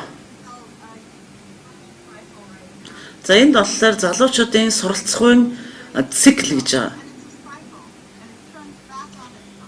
За цикл гэдэг чинь ямар учиртай вэ гэхээр мөчлөг буюу дөрвөн улирал шиг дахин давтагдана л гэсэн үг.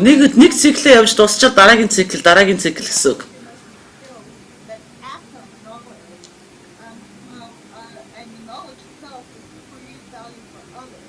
За тэгээд мэдлэгийн хамгийн гол үнцэн нь юу вэ гэхээр энэ мэдлэгээ бусдад хуваалцаад тэр хүнд бас үнцэнтэй юм өгье гэсэн утгатай.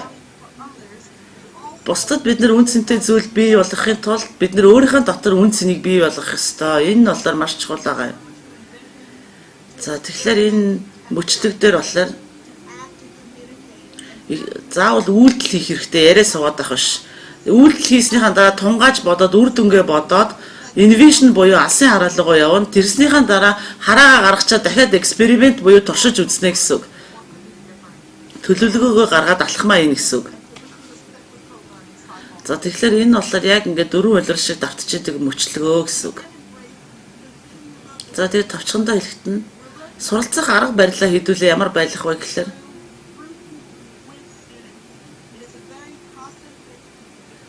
ерөнхийдөө бол айгүй тийм үйл явцынхаа дунд суралцсангаа явна. Явангаа сурна гэсэн арга л гэсэн. Энгийнээр хэлвэл.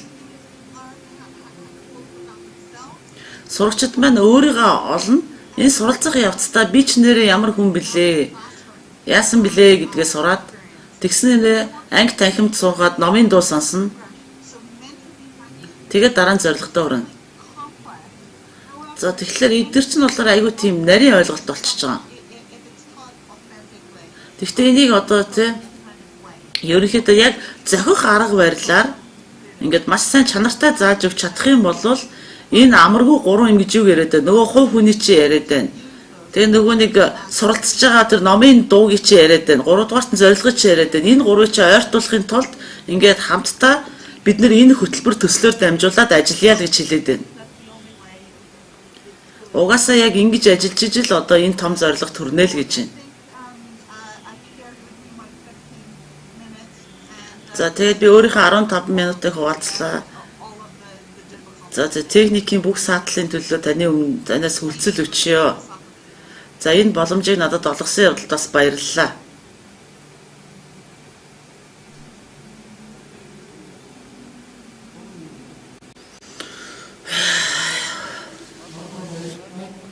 Thank you, Barbara. За хин дуус гаргахлаа шүү. За сая жоохон бас техникийн асуудлууд гараад заримдаа бас орчуулгууд зогсоод ингээд байна, уучлалт хүсье. I cannot hear Nyamkach, so he's basically wishing success to all the participants, although his microphone is muted. Энэ танхим дэрийг бас авчихгүй англи. За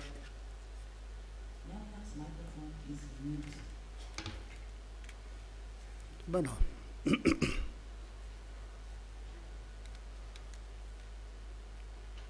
За сонсогч байна уу? За сая сонсогдог багш байна. За баярлалаа Барбара. За одоо дараагийнхаа мэдээлэл рүү оръё. За энэ бол энтрепренершип боловсрол гэж юу вэ гэсэн мэдээлэл байна. За ингээд төслийн энтрепренершип боловсролын зөвлөх бат оршихыг урьж байна.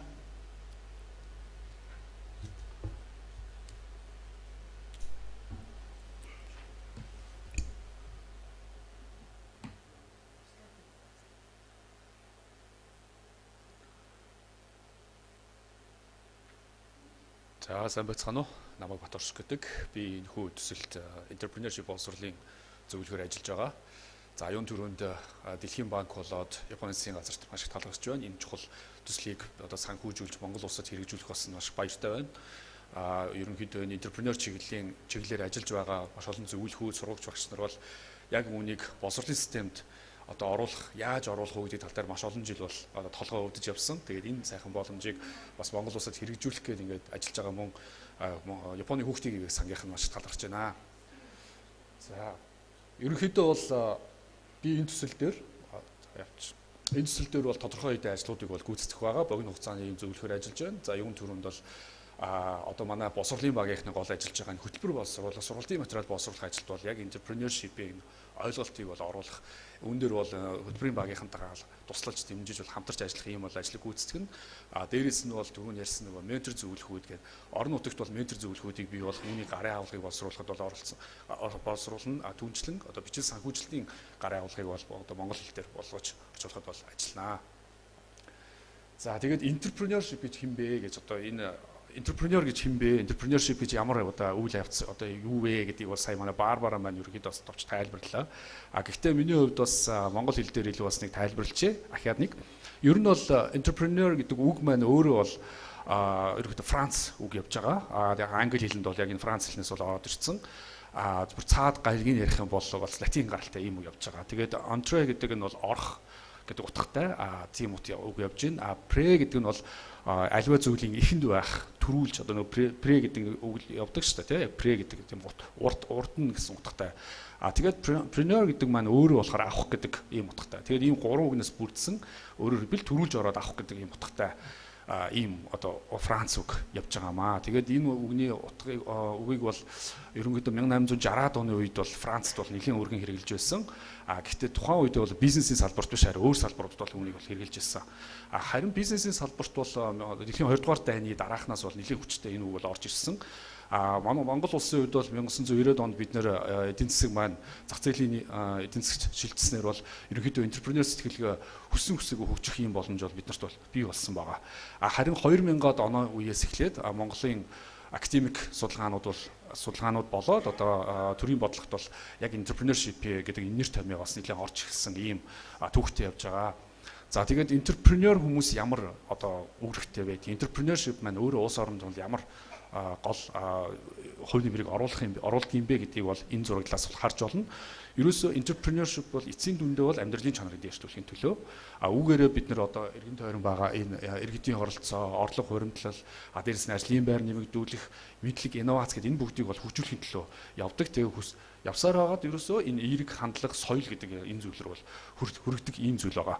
Өөрөөр хэлбэл эндээс харахаар юу гэхээр ерөнхийдөө энтрепренершип гэдэг бидний голдуу бизнесийн салбарт ямар нэгэн мөнгө олох одоо зөвлөлийн одоо чадвар гэж хардаг байсан. Гэхдээ одоо сүүлийн үеийн судалгаанууд юу хэлж байна гэхээр ерөөсөө энтрепренершип гэдэг бол энтрепренeur ур чадварыг олж авна гэдэг бол зүгээр нэг мөнгө олох тухай биш юм аа. Энэ бол ерөөсөө энэ амьдралын хэм маяг. Өөрөөр хэлбэл одоо энэ өөрчлөгдөж байгаа технологийн өөрчлөлт болж байгаа уур амьсгалын өөрчлөлт болж байгаа энэ бүх одоо том өөрчлөлтүүдэд амьдралаа хэрхэн авч явах вэ? Өөрсдийнхээ амьдралын чанарыг хэрхэн нэмэгдүүлэх вэ? Ерөөсөө энэ ур чадварын голцсон мөн өөрөө бол энэ энтрепренершип байгаа гэдгийг бол хэлээд байгаа. За тэгээд эндээс бол бид нэг бол ойлгож харж байгаа. За тэгээд энд бол экосистемийн нэг товчхон зураглалыг харуулъя. За ерөнхийдөө бол Монгол улсад бол энтрепренершипийн экосистемийн зураглал одоо энэ судалгаа зураглал бол баг явагдаагүй. Энэ бол нэг уул уурхай өгсөн нэг аймаг дээр хийсэн нэг судалгааны нэг ерөнхий зураглалыг та бүхэнд харуулж байна. За ерөнхийдөө бол орон нутгийн тэр тухайн уул уурхай аймаг учраас яг уу гэхээр бодлого санхүүжилт болоод бусад одоо зарим тэр зах зээлтэй холбох ажлууд нь бол нэлээд сайн явагдаж байна. Ягаад гэвэл тодорхой бодлогууд нь гарцсан учраас. Гэтэл тэнд бол нөгөө орон нутгийн иргэдийн хувьд яг энэ бизнесийн болоод бизнес хийх ур чадвар, мэдлэг олж авахын боломж нь бол нэлээд хязгаарлагдсан бол байна. Хамгийн чухал зүйл юу гэхээр үүнийгээ бол соёл болгоод аваа явж байгаа. Энтрепренeur соёл бол ерөөсөө маш их дутагдaltaй байна гэдгийг бол одоо сул байна гэдгийг бол энэ экосистемийн судалгаа бол харуулж байгаа. За үүнийг бид нар 21 аймаг болоод Улаанбаатар хотод хийгээд үзэх юм бол Монгол улс бол нэлэнхүйдээ баг одоо энэ соёл гэдэг зүйлийг бол хөгжүүлэх хэрэгтэй юм байна гэж харж болно. Тэгээд энэхүү одоо төсөл маань өөрөө эсэл төсөл маань өөрөө энэ энтрепренeur соёлыг бас тухайн одоо орон нутгийн сумдын одоо сурагчид дээрээс нь одоо нөгөө сургуульчдсан зарцсан залуучууд тэгээ 15-аас 24 насны гэж байна шүү дээ манай зорилт бүлгийн эдгээр залуучуудыг анханасаа амьдралдаа ингээд хөл тавиад орохт нь энэ соёлыг бүрдүүлэхэд нь манай энэ төсөл нь бол нэлээд сайн одоо дэмжлэг болж явна гэдэгт бол итгэж байгаа. За тэгээд энтрепренершипийн хөтөлбөрийн тухайд гэх юм бол ерөнхийдөө бол дэлхийн одоо нөгөө практикийг харах юм бол ерөнхийдөө боловсрол сургалт гэсэн юм хоёр талаас явж байна. За тэгээд манай энэ төсөл маань өөрөө энэ боловсролыг хөгжүүлэхийн төлөө боловсролыг бий болгохын төлөө явж байна. Харин Монголд бол одоогоор энэ сургалт бол нэлээд явж байгаа. Өөрөөр хэлбэл богино хугацааны энтрепренерийг хөгжүүлэх богино хугацааны сургалтууд бол их явагдаж байна. Энэ бол нэг 7 хоног хүртэлх юм сургалтууд явагдаж байгаа.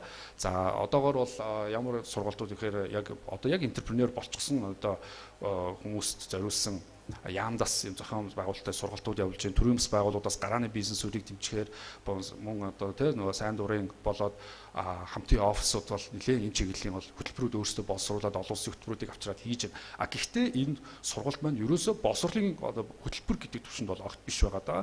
Ерөөсөө богинохон хугацааны хэдхэн цагаас тодорхой тооны өдрүүд хүртэлх энэ тооны одоо ийм хэмжээний хугацаатай юм сургалтууд бол явагдаж байгаа. Харин энэ төсөл маань илүү нөгөө боловсрол гэдэг талаасаа бол маш их давуу талтай одоо маш их авууштай зүйл болж байна гэж харж байна. За тэгээд би энэ та бүхэнд бас дашрамд хэлэхэд бол энтрепренершипийг хөгжүүлэхээр энэ сургалтууд маань одоо ямар хэлбэртэй явагдаж байгааг бол дашрамд хэлмээр байна. Хуваалцмаар байна. За тэгээд хамгийн ихнийх нь бол түрүүн Барбараач гэсэн бизнес төсөл боловсруулах гэдэг.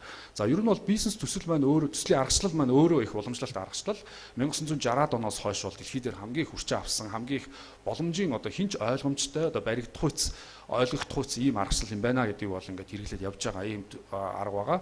За энэ дээр бол одоо зарим ерөөсөө судалгаанаас ахуулаад нөөц боломжууд юу байна? Бид юу хийж болох вэ? Багаа яаж бүрдүүлэх үү гэдэг. За тэгээ үүнтэй холбоотойгоор бол одоо арилжааны банкудаас өсвөлээд маш олон одоо санхүүжүүлэгч байгууллагууд бодлого тодорхойлж ирээд бүгдээрээ яаж гэхээр бизнес эрхлэгчдээс болоод одоо тухайн хөтөлбөрт хамрагдж байгаа хүмүүсээс дандаа бизнес төсөл асуудаг. Бизнес төсөл чи яг төслөө аваад ирээ гэдэг. Тэгэхээр энэ бол нийтлэг, энэ бол их уламжлалт арга. Энэ дээр бол бид нар бол тодорхой хэмжээний бас энэ аргачлалыг бол энэ төсөл дээр бас тодорхой хэрэглээд явах байгаа. За дараагийн аргачлал нь юу вэ гэхээр энэ загварчлан сэтгэхүйн аргачлал байгаа. За энэ бол Stanford их сургуулиас бол гаргаж ирсэн юм аргачлал.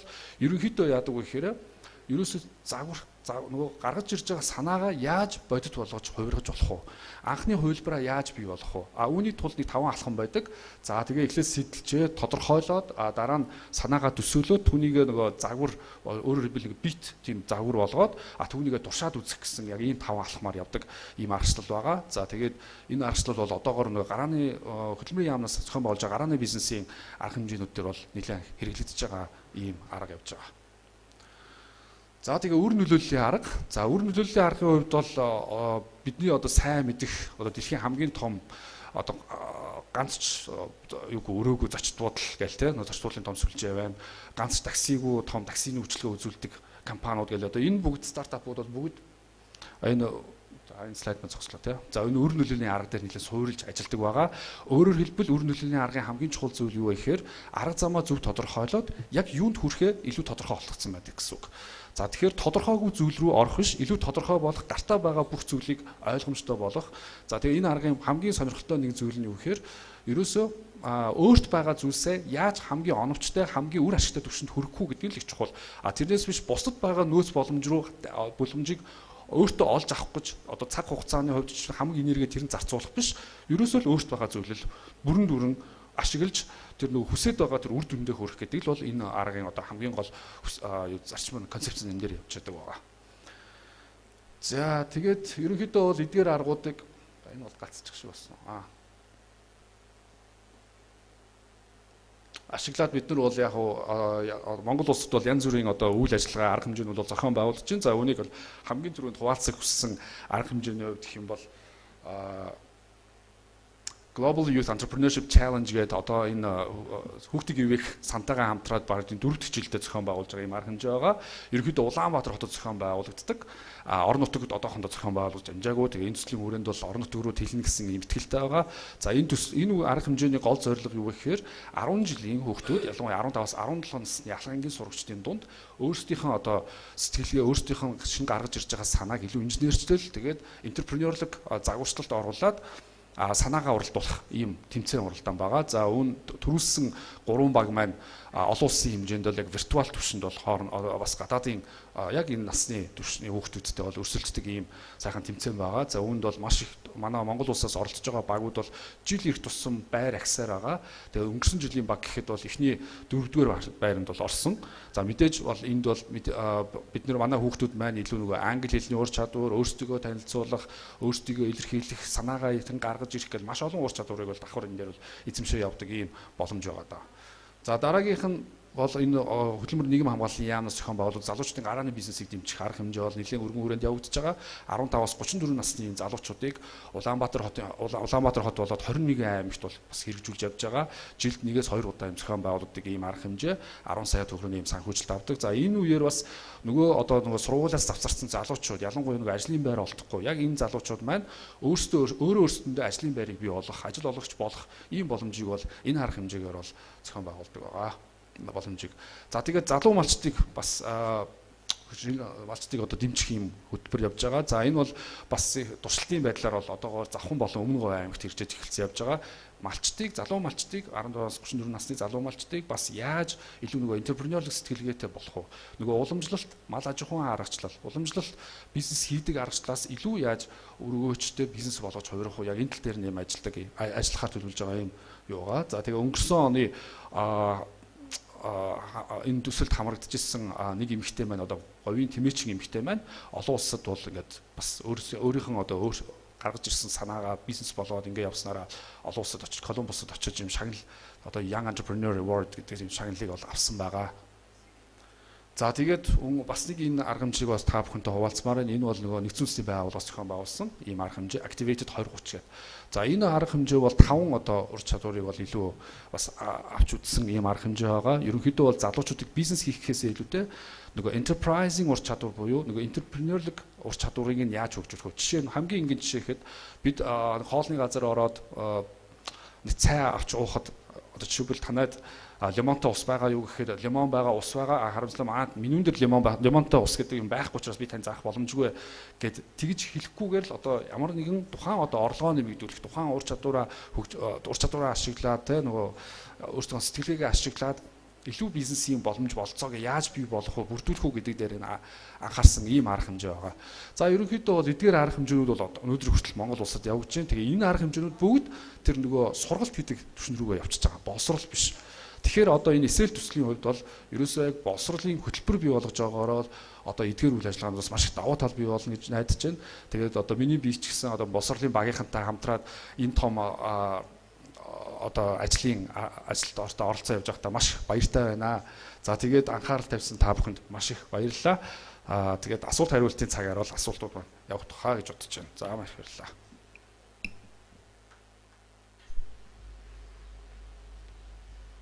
За баярлалаа Батаршгаа. За ингээд дараагийнхаа төгсгөлийн илтгэлийг сонсъё. За төслийн хүрээнд хэрэгжүүлэх Энтрепренергшип суурилсан хувь хүний ур чадварын сургалтын агуулгын хүрээний талаар манай боловсролын баг танилцуулна. За багийг төлөөлөөд оюунаг урьж байна.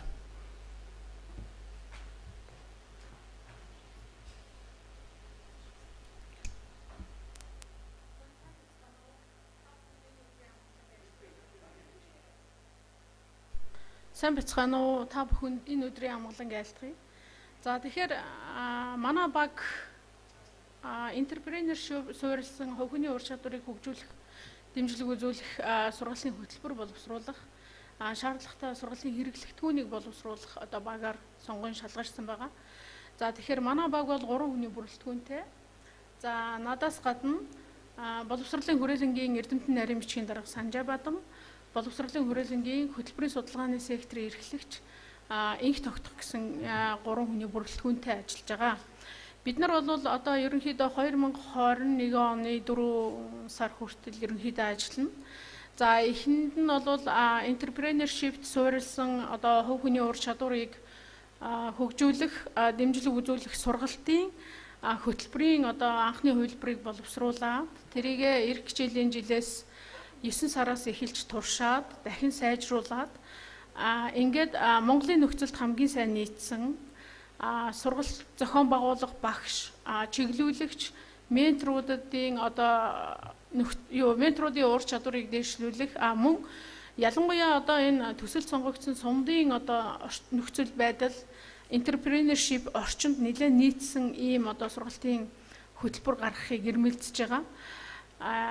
Эрмэлзэж ажиллаж байгаа. За тэгэхээр одоо би та бүхэнд бол одоо Барбара Фриман гэдэг манай олон улсын зөвлөхийн санал болгосон Энтрепренергшипт суурилсан хувь хүний 6 ур чадварын хүрээнд сургалтын одоо хөтөлбөрийг ямархуу байдлаар одоо боловсруулахаар төлөвлөж байгаа вэ гэдэг ерөнхий хүрээг танилцуулъя гэж бодож байна. Бид нар энэ удаа бол анхны хилцүүлэг. Энэ дээр бид нар бас оролцогчдын санал бодлыг сонсох хэрэгтэй. Мөн хамгийн их биднэрт бэрхшээлтэй байгаа зүйл бол орон нутгийн ялангуяа сумын түвшинд Энтрепренергшип бизнесийн одоо хөдөлмөрийн зах зээлийн орчин тэнд байгаа асуудлууд бэрхшээлүүд чухам юу вэ гэдгийг илрүүлэх асуудал хамгийн чухал байгаа. Яагаад тэгэхээр энэ маань одоо яг манай сургалтын үйл ажиллагааны цөм болж явж байгаа. Ялангуяа тэр 6 ур чадварыг хөгжүүлэхэд.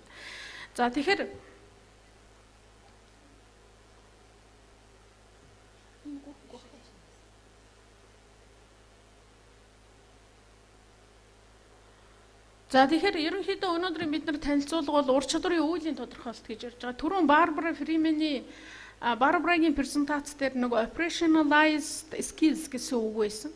Тэгэхээр энэ бол юу гэсэн үг вэ гэхээр одоо тухайн энэ олон улсын тэргүүн шилдэг туршлагаас гаргаж ирсэн тэр 6 ур чадварыг яаж үйл болгож тодорхойлох вэ гэдэгт нь чиглүүлсэн тийм хиллэг байгаа уул нь бол. арай жоохон өөр орчуулагдчих шиг боллоо. Тэгээ ялангуяа тэгээд одоохондоо бид нар бол энийг operational definition гэж англиар хэлдэг. Үүнийг бид нар үйлдэл суурилсан байдлаар ухаан ур чадварыг яаж тодорхойлох вэ? За яагаад үйлдэл суурилсан байдлаар энэ ур чадварыг тодорхойлох гээд байгаа гэхээр бидний одоо сургалтын үйл ажиллагаанууд дандаа суралцагчдад суралцагчийн одоо бие даасан эсвэл багаар ажиллах үйлүүдэд ихэвчлэн тулгуурлаж явагдаж байгаа. Нэгдүгээрт, хоёрдугаарт хөрсөн үр дүн буюу одоо суралцагчдын одоо манай зорилттой бүлгийн хүүхд залуучуудын эзэмссэн ур чадварыг ямар үйлээр дамжуулж бид нар хэмжих вэ гэдгээ илүү анхаарч байгаа учраас энэ ур чадваруудыг бол харьцангуй үйлд суурлан ийм тодорхойлсон байгаа. Энийг бол бид нар бас Барбаратай ярилцаад тэгээд бид нар operationalize гэдэг үгдээр ерөнхийдөө тогтъё гэж ярьсан. За мөн зорилттой бүлгийн мэдээж сургалтын хөтөлбөр зохион байгуулахад бид нар яг хэнд зориулах гэж байгаа вэ гэдгийг мэдэх шаардлагатай. Тэгэхээр ялангуяа тэр сумдын 14-ээс 25 насны сургуульд суралцж байгаа болон сургууль завсарсан эсвэл одоо 19-ээс 25 насны тэр залуучууд маань ямар онцлогтой хөгжлийн одоо ямархуу одоо шин чанартай байна вэ гэдгийг бас бид нар зайлшгүй авч үзэх шаардлагатай. За мөн сургалтын хөтөлбөрт одоо ерөнхий боловсролын сургуулийн одоо сургалтын цөм хөтөлбөр гэж ярьж байсан, урд нь ярьдаг байсан тийм ээ. Энэ хөтөлбөрийн дэх суралцсан зорилтуудтай ерөнхийдөө хэр зэрэг нийцэж байгаа юм бэ гэдгийг бас бид нар зайлшгүй авч үзэх хэрэгтэй болсон. За ингээд энэ эхний 3 зүйл дээр үндэслээд энтрепренершипт баримжаалсан одоо хувийн ур чадварыг хөгжүүлэх сургалтын зорилт нь юу ах вэ? Ямар үр дүнд хүрэхээр бид нар төлөвлөх вэ? За арга аргачлал нь ямар хөө байх вэ? Суралцсан хэрэглэгдэхүүн орон нутгийн нөөц боломжууд юу байна вэ гэдгийг бид нар авч харгалзаж энэ хөтөлбөрийг боловсруулах шаардлагатай байна. За тэгээ хэрвээ та бүхэн харсан бол энэ дээр дандаа суралцгүй гэсэн үйл өгүүд яваад байгаа. Тэгэхээр энэ нь бол бидний хамгийн гол фокус багшд биш, багшлахууд биш, сургалтад биш. Тэр хүн тэр ур чадварыг яаж эзэмшиж суралцж байна вэ гэдэг дээр түлхүү анхаарч явах учраас энэ дээр дандаа суралцгүй гэсэн үйлийг хэрэгжилж байгаа шүү гэдгийг бас анхаараарай гэж хүсэх гэсэн. За тэгэхээр энэ ур чадварын одоо энэ 6 ур чадварыг хөгжүүлнэ гэдгийг бол Барбара болон олон улсын зөвлөх Барбара болон одоо энтрепренершип боловсролын зөвлөх Батурших. За манай боловсролын багийн ингээд хүмүүс хоорондоо ярилцаад за энэ 6 ур чадварыг л ерөнхийдөө хөгжүүлэх юм бол бид нар энтрепренершип суурилсан одоо хувь хүний ур чадварыг хүүхдүүдэд зорилттой бүлгийн хүүхэд залуучуудад бол эзэмшүүлэх боломжтой юм гэдэг дээр бол тогтсон байгаа. Тэгэхээр энэ дээр бол өөрийн үйлээ ухамсарлах, бүтээлч, инновац байх, харилцах, багаар ажиллах, бүтээлчээр шүүмжлэх гэж бид нар critical thinking орчуулж байгаа. За мөн нийгэм соёлын үзэгдэл ялгаатай байдлыг ухамсарлах гэж орчуулсан. За тэгэхээр энэ 6 ур чадвар бол одоо энтрепренершип болох гэж байгаа, энтрепренершипийн үйл ажиллагаа хэрэгжүүлэх гэж байгаа хувь хүмүүс бол зайлшгүй шаардлагатай ийм зөөлөн ур чадварууд байна гэж үзсэн байгаа. За тэгэхээр тэр үйл суурилсан буюу operational тэр тодорхойлолт гэдэг зүйлийг жишээлбэл бид тэр бүтээлч инновацийн ур чадвар дээр харуулъя л да. Тэгэхээр энэнийг бол бид нар жишээлбэл эхний тэр ур чадвар дээр тодорхойлж үтсэн юм байгаа. За тэгэхээр энийг ямар үйлээр дамжуулж хөгжүүлэх үү? Ямар үйлийг тухайн одоо суралцагч эзэмшсэн байвал тэр хүнийг бүтээлч инновацийн ур чадвартай хүн гэж хэлэх вэ гэдгийг бол жишээлбэл бид нар энэ дээр харуулсан байна л да. Тэгэхээр боломжийг илрүүлдэг, түүний хязгаарлагдмал нөөцийг ашиглан хэрэгжүүлэх төлөвлөлт хийдэг, төлөвлөгөөг хэрэгжүүлдэг, явцыг эргэж дүгнэн сайжруулдаг, үр дүн тодорхойлж түүнд хүрэхэд тулгарх бэрхшээл саадыг урьдчилан таньдаг, түүнд бэлтгэлтэй байж чаддаг энэ мэдлэг ур чадвартай хүнийг болвол бид нар энтрепренершипт суурилсан бүтээлч инновацийн ур чадвартай суралцагч гэж үзнэ гэсэн үг. Тэгэхээр энэ маань нөгөө нэг сургалтын хөтөлбөрийн үйл ажиллагааг төлөвлөх, эргээд хүрсэн үр дүнг үйлээр дамжуулж хэмжихэд айгүй тийм эвтэйхэн тодорхойлолт болно гэж үзье. За ингээ яг ийм байдлаар бол бүх нөгөө 6 ур чадваруудаа бид нар тодорхойлсон байгаа. Тэгэхээр би жишээ болгоо зөвхөн ганцыг л үзүүлээ яваад байна. За хоёрдугаарт нь бид нар яг нөгөө нэг зорилттой бүлгийн хүүхдүүд маань айгүй янз бүрийн одоо боловсролын бэкграундтай хүмүүс байгаа. Тэгэхээр энэ дээр ер нь ямар хөө шин чанартай хүмүүс байна вэ, ямар хөө онцлогтой байна вэ гэдгийг боловсролын хүрээлэнгийн хүний хөгжлийн судалгааны секторт 2017 оноос хойш баха тий 13 оноос хойш хийж гүйцэтгэж байгаа судалгааны үр дүндээр үндэслэж гаргасан байгаа. За жишээлбэл одоо энэ зорилттой бүлгийн хүүхэд залуучуудын маань танин мэдгэн хөгжлийн хувьд энэ ямар хөө байна вэ гэж үзэхдээ ялангуяа бүрэн дунд бол дээд боловсролтой хүмүүсийн хувьд бол хэл ярианы хөгжил процессуудын үгийн утгын эзэмшилтэй харьцуулахад хэл ярианы хөгжил бол харьцангуй танин мэдгэн хөгжлөөсөө түлхүү сайн хөгжсөн харагдчихсан. Тэгэхээр ерөнхийдөө бол одоо бидний зорилттой бүлгийн хүмүүстэй бол өөрийгөө илэрхийлэх, ялангуяа хэл аман байдлаар өөрийгөө илэрхийлэхэд бол ерөнхийдөө бас боломжийн төвшөнд хүрсэн байна гэж хэлж болохоор за ингээд ажигч чанарын дундаж үзүүлэлт, анхаарлын тогтворжилт энтрийг насаар болон нөгөө сургуульд байгаа, сургуульд завсарцсан байдлаар нь ингэж ялгаж харуулхад бол иймэрхүү ерөнхий дүр зургууд бол харагдчихсан. За та бүхэн харж байгаа байх цэнхэр нь бол сургууль суралцж байгаа хүүхдүүд улаан нь бол сургууль завсарсан хүүхдүүдийн одоо энэ хөгжлийн ерөнхий дундаж үзүүлэлтүүд байгаа.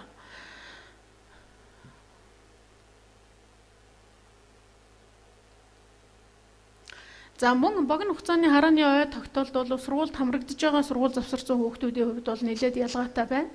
За ялангуяа 8-9 настай хүүхдүүдийн хувьд ийм байгаа.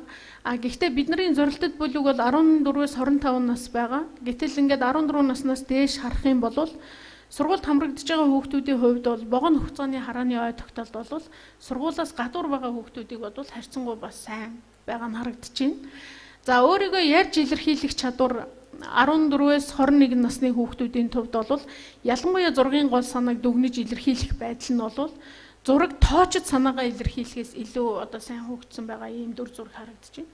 Тэгэхээр бид нар энэ судалгааны үр дүнгуудыг бол яг хүүхдүүдийн онцлог ямар хөө байх вэ? Сургалт дээр ямар хэлбэрийн одоо үйл ажиллагааг төлхөө зохион байгуулах уу гэдэг дээр бол энэ судалгааны үр дүнгуудыг бол ашиглах юм байна. За мөн дасан зохичих чадвар байна. Бусдыг хүлээн зөвшөөрөх, хүнлэнгийн хяналт шаардсан зан төлөвтэй, өөрсдийн зан төлөвийг өдөртөн чиглүүлэх чадвартай. За энэ бол ялангуяа нөгөө энтрепренергшип суурилсан хувь хүний одоо ур чадварууд дээр айгүй төлхөө тийм нэгт уялдаатай юм ур чадварууд байгаа. Тэгээд ингээд харах юм бол энийг бол яг сургууль завсарцсанаар нь биш, бага боловсрол, суур боловсрол, бүрэн дунд боловсролынхын төвшнээр авч үзэхэд бол ийм харилцаа адилгүй үр дүн харагдаж байгаа.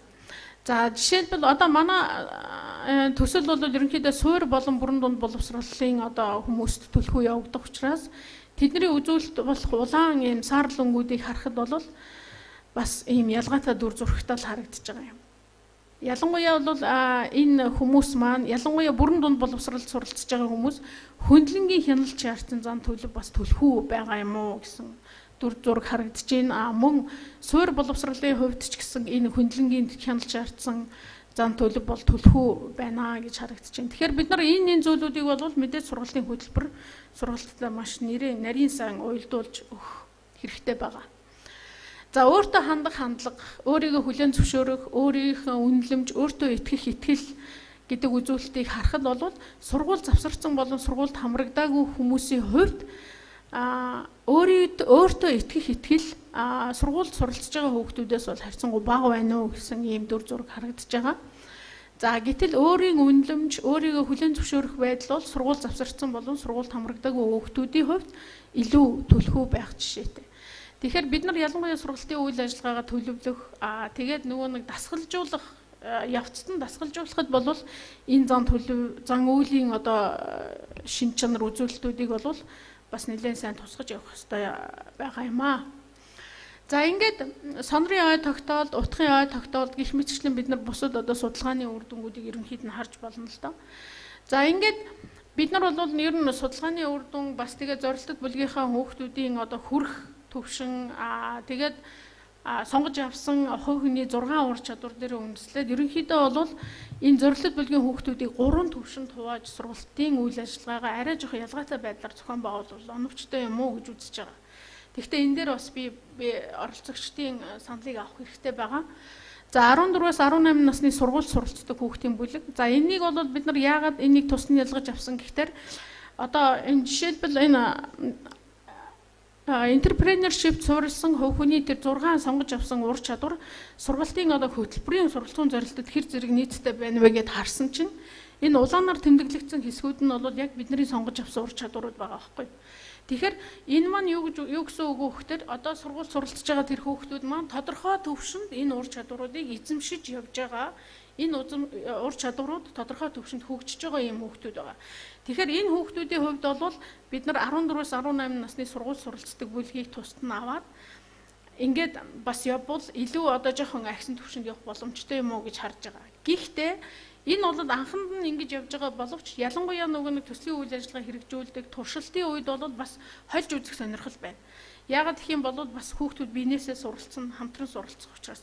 Тэгэхээр эхний энэ үе шатанда бол ийм 3 бүлэгт хувааж явбал одоо ялангуяа суралцсан үйл ажиллагааг ялгаатай байдлаар төслөвлөх, төсөлт ажлын асуудлын хүрээ ялгаатай байдлаар төлөвлөхөд их хэрэгтэй байгаа юм. За ингээд сургалтын хөтөлбөрт бол нийцтэй гэдэг нь харагдаж байгаа. Энэ одоо төслийн үйл ажиллагаа дууссан ч гэсэн бид нар суралцсан одоо сургалтын хөтөлбөр дэх суралцсан зорилтын тодорхой ур чадваруудыг хөгжүүлэхэд одоо энэ сургалтын одоо хөтөлбөрийг ямар хөө байдлаар ашиглаж хийн одоо боловсролын одоо ерөнхий боловсролын сургалтын бодлогод интеграцлж оруулж ирэх вэ гэдэгт бол их сайхан үндэслэл болж гэнэ үү гэж харагдаж байгаа.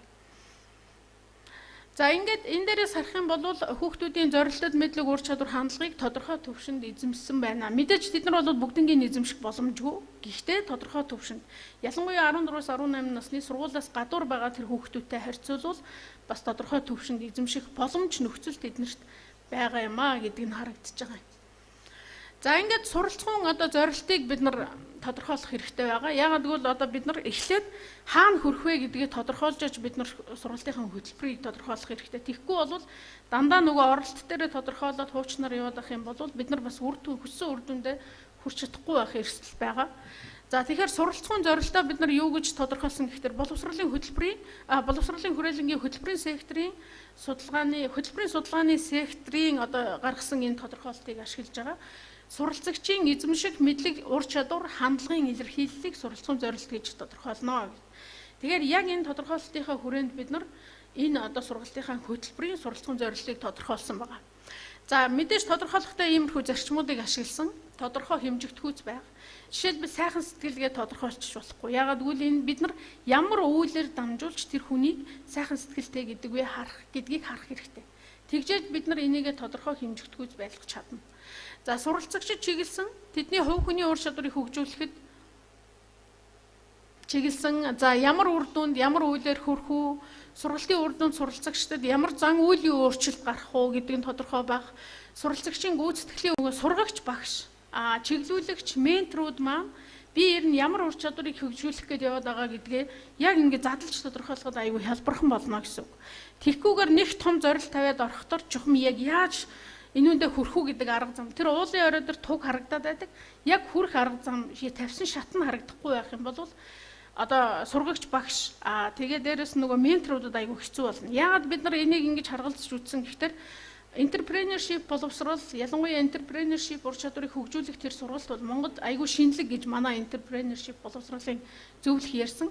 Ялангуяа хөдөө орон нутгийн төвшөнд тэгээд хүүхдүүдийг дагуулад хүүхэд залуучуудыг дасгалжуулаад ингээд сургаад яаж одоо жишээлбэл жижиг бизнесийн энтрепренергшипийг хийх үү, одоо social энтрепренергшипийг яаж санаачилж бий болох уу гэдэг дээр дадлагжуулах тэр ур чадвар бэкграундтай хүмүүс аягүй цөөхөн байгаа учраас бид нар бас багш нартаа тулгарх энэ бэрхшээлийг зайлшгүй авч үзэх шаардлагатай байна. За ингээд бид нар одоо суралцсан зорилт болон үер дүнг бол энгийн байдлаар тодорхойлсон байгаа. За жишээлбэл хувь хүний нөгөө 6 ур чадварын бүтээлч байдал инновацийн ур чадварыг авч үзье. Энийг бол хөгжүүлэхийн тулд бид нар суралцахууд 1, 2, 3, 4, 5, 6 гэсэн ийм суралцсан зорилт тавьсан байгаа. Энэ 6 зорилтыг хэрэгжүүлж энэ хүн тухайн одоо зорилттой бүлгийн хүүхд залуучуудад тэр бүтээлч байдал инновацийн ур чадвар эзэмшигдэнэ гэсэн. Гэхдээ энэ 6 суралцсан зорилтыг ямар үйлээр дамжуулж хэмжих үү, эзэмшсэн байна уу үгүй юу гэдгийг ямар үйлээр үйл ажиллагаагаар нь дамжуулж харах уу гэдгийг нь хэмжигдэх үр дүн гэсэн хэсэгт нь оруулсан байгаа. Тэгэхээр жишээлбэл суралцагч тухайн орчинд энтрепренершип боломжийг олж илрүүлж чаддаг болох гэсэн энэ суралцсан зорилтыг эзэмсэн байна уугүй юу гэдгийг нь яаж хэмжих үү гэхээр энтрепренершип хэрэгцээний талаарх мэдлэг тухайн орон нутагт өөрийн сонирхлыг тодорхойлох чадвар, дээр хэрэгцээний хоорондын холбоог тогтоох чадвар, энэ 3 чадвар эзэмшсэн байх юм бол энэ суралцагч энтрепренершип боломжийг олж илрүүлж чаддаг болсон байна гэж үзнэ гэх мэтчлэн. Тэгэхээр яг иймэрхүү байдлаар би суралцсан зорилт үр дүнгуудын хоорондын уялдаа холбоог бол ингэж нэг бүршлэн гаргаж байгаа. За тэгээ суралцсан арга аргачлалтээр бол манай олон улсын зөвлөх Барбара бол Энтреком гэсэн юм загварыг ашиглаж байгаа. Энэ бол харьцангуй нөгөө дэвшилт загвар. Өөрөөр хэлэх юм бол өмнөх одоо ур чадвар дээр дараагийн удаа гарч байгаа ур чадварын акцийг ингэж прогрессор ингэж ахиулж явдаг ийм ерөнхийдөө загвар гэсэн. За тэгэхээр энэ дээр бол энэ загваруудыг аргалахад бол суралцагч багш хамтдаа суралцах асуудал шийдвэрлэх үйлдэл чиглэсэн төсөл сургалтууд. Ерөнхийдөө бол энэ үйл ажиллагаа танхимын сургалтын хэлбэрээр явагдах ч гэсэн дандаа төслүүд явагдана. Жижиг төслүүд. Гэхдээ ялгаатай хүүхдүүдэд нэгэнт нөгөө зорилттой бүлгийн хүмүүсээ ялгаатай 3 түвшин хуваагдсан учраас төслийн асуудлууд нь өөр байх хэдий ч хүрэх дүн нь бол яг ижлэх, үр дүн нь бол ижлэхэн болно. Тэгэхээр энэ дээр бол төсөл суурилсан сургалт, үйлд чиглэсэн ийм үйл ажиллагаанууд бол хамгийн одоо тод томрон харагдах ийм зүйл байх болно. За суралцгын циклийн дагуу явагдана. Төлөвлөн, хэрэгжүүлнэ, эргэж дүгнэн, сайжруулна гэдэг энэ процесс бол тасралтгүй явагдана гэсэн. За зорилт бүлгийн хүүхэд залуучуудын ялгаатай тийм бэкграундтай байгааг бол зайлшгүй харгалзаж үзнэ. Нөгөө differentiated learning гэж байдаг шүү дээ. Одоо манай ялангуяа ерөнхий боловсролын сургуулийн багш нар бол харьцангуй сайн мэдж байгаа. Тэр ялгаатай байдлаар хандаж зохион байгуулах сургалтууд. Гэхдээ энэ бол хүүхдүүдийг ялгана гэсэн үг огт биш. Зүгээр яг өөрийнх нь өмнөх мэдлэг ур чадварынх нь төвшөнд нь тохируулсан байдлаар сургалтуудыг одоо эвтэйхэ удирдах явна. Тэгээ бид нар одоо энэ сургалтын дээр бол зөвхөн одоо ийм механик ур чадварыг эзэмшүүлэхээс гадна яаж тэднийг одоо тэмээтэй сэтэл тэмүүлэлтэй өөрийн гэсэн санаачлахтаа үнэхээр дур сонирхолтой байх уу гэдгийг бол бас зайлшгүй харгалзаж үзэх шаардлагатай байна. Тийм учраас бид нар бол энэ хүн бол хэцүү юмнаас олон дахин хэцүү юмтай тулгараад байхдаа сүйдээ бууж өгдөг ш. Тийм л байдалд хүрэхгүй тул бид нар тэр ялгаатай хандах гэсэн арга зүг зайлшгүй ашиглах хэрэгтэй болоод байгаа. За үр дүнгээ бол дандаа бүтээлийн сан ур чадварын сойрол гэсэн зөвлөлөөр хэмжихээр төлөвлөсөн байгаа. Гэхдээ ялангуяа үнэлгээний хэсгээр бол бид нар хараахан бас яг эцсийн шийдэлд хүрээгүй. За ингээд энэ бол нөгөө боловсролын сонгодог гурвалжин гэдгийг та бүхэн мэдж байгаа бах. Тэгээ хуучин бол агуулга гэдгийн дээдлэлт нь байдаг байсан. Одоо бол суралцагч дээдлэлт нь болсон. Тэгэхээр агуулга суралцагч хоёр хоорондоо юугаар холбогдох вэ гэхээр яг тухайн орон нутагт байгаа ахуйн болон нийгмийн хэрэгцээнүүдийг тодорхойлоод тэнд байгаа асуудлуудыг шийтгэж чиглэсэн энтрепренершип явна гэсэн. За ингээд суралцагч багшийн ажил хоорондын үйл ажиллагаа дандаа төсөлт ажлуудаар явагдана. Агуулга суралцагч хоёр юугаараа явагдах вэ гэхээр яг ямар ур чадварыг хөгжүүлэхэд яг ямар төсөл хэрэгжих үү гэдгийг хүмүүс багш нар сайн мэддэг байх шаардлагатай болно гэсэн. За ингээд одоо шилбэл суралцсан үйл ажиллагааны ялгаатай байдлаар хандах ийм жишээнүүдийг бол би энэ дээр харуулсан байна. Та бүхэн дараа нь бол слайдаас харах боломжтой байна. За ингээд суралцсан хэрэглэгдэхүүн орон нутгийн нөөц боломж гэдэг дээр одоо энэ төслийн явцад бол суралцагчийн гарын авлага, сургагч багшийн гарын авлага, менторын гарын авлага гэсэн хэрэглэгдэхүүнүүд боловсруулагдана. За мөн бусад энтрепренерийн гарын авлагуудыг бол манай энтрепренершип боловсролын зөвлөх бол санал болгох байгаа. За мөн үүнээс гадна бид нар орон нутгийн нөөц боломжийг маш сайн ашиглах хэрэгтэй байгаа. Хит нөөцөөс давсан, хит боломжоос давсан үйл ажиллагааг бол хэрэгжүүлэх боломжгүй. Тийм учраас яг тухайн орон нутаг дах амжилттай хэрэгжиж байгаа энтрепренерийн туршлагууд юу вэ? Орон нутгийн иргэдийн хэрэгцээ юу вэ? Орон нутгийн бүх хэв шинжийн байгууллагууд нь юу вэ? Тухайн орон нутгийн нийгэм ахуйн асуудлууд бэрхшээлүүд юу вэ гэдэг энэ зүйлүүд бол ерөнхийдөө сургалтын үндсэн суурь хөрс болж явахаар төлөвлөж байгаа. За ингээд иймэрхүү байдлаар бид нар одоо боловсролын багийн зүгээс сургалтын хөтөлбөр гарын авлага хэрэглэгдэхүүн арга зүйд бол санал дэвшүүлж байгаа. За баярлалаа.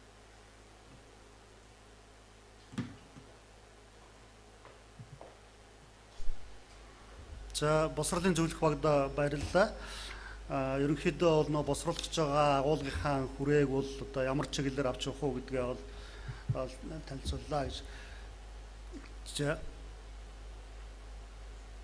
За Тэмүүлээс жоохон төвхтэй нэг гайгүй үстэй.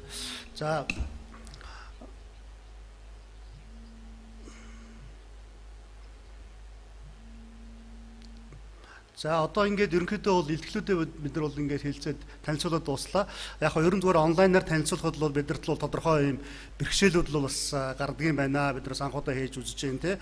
Гэхдээ бол бүх одоо слайдуудыг бүх слайдуудыг бол одоо ямар нэгэн байдлаар бол та бүхэнд л хургуулсан байгаа. Ялангуяа одоо Барбарагийн одоо танилцуулсан слайдыг бол монгол хэл дээр орчуулад бол та бүхэнд хургуулсан. Мөн одоо энтрепренершип суурилсан одоо хувь хүний ур чадварын ерөнхий одоо агуулгын хүрээг бол бас ийм хоёр хуудас материал болгоод англи монгол хэл дээр та бүхэнд бас хургуулсан. За зүгээр англиар сонсож байгаа улсуудаа уучлаарай нөт монгол илтгэлүүдэд бид нар бол хараахан одоо англи болгож та бүхэнд л хургуулж чадсангүй. Яг дараа нь бол дотроос мэдээллүүдийг бол өөх болцоо эдгээр бол гарах байхаа гэж ингэж бодож байгаа.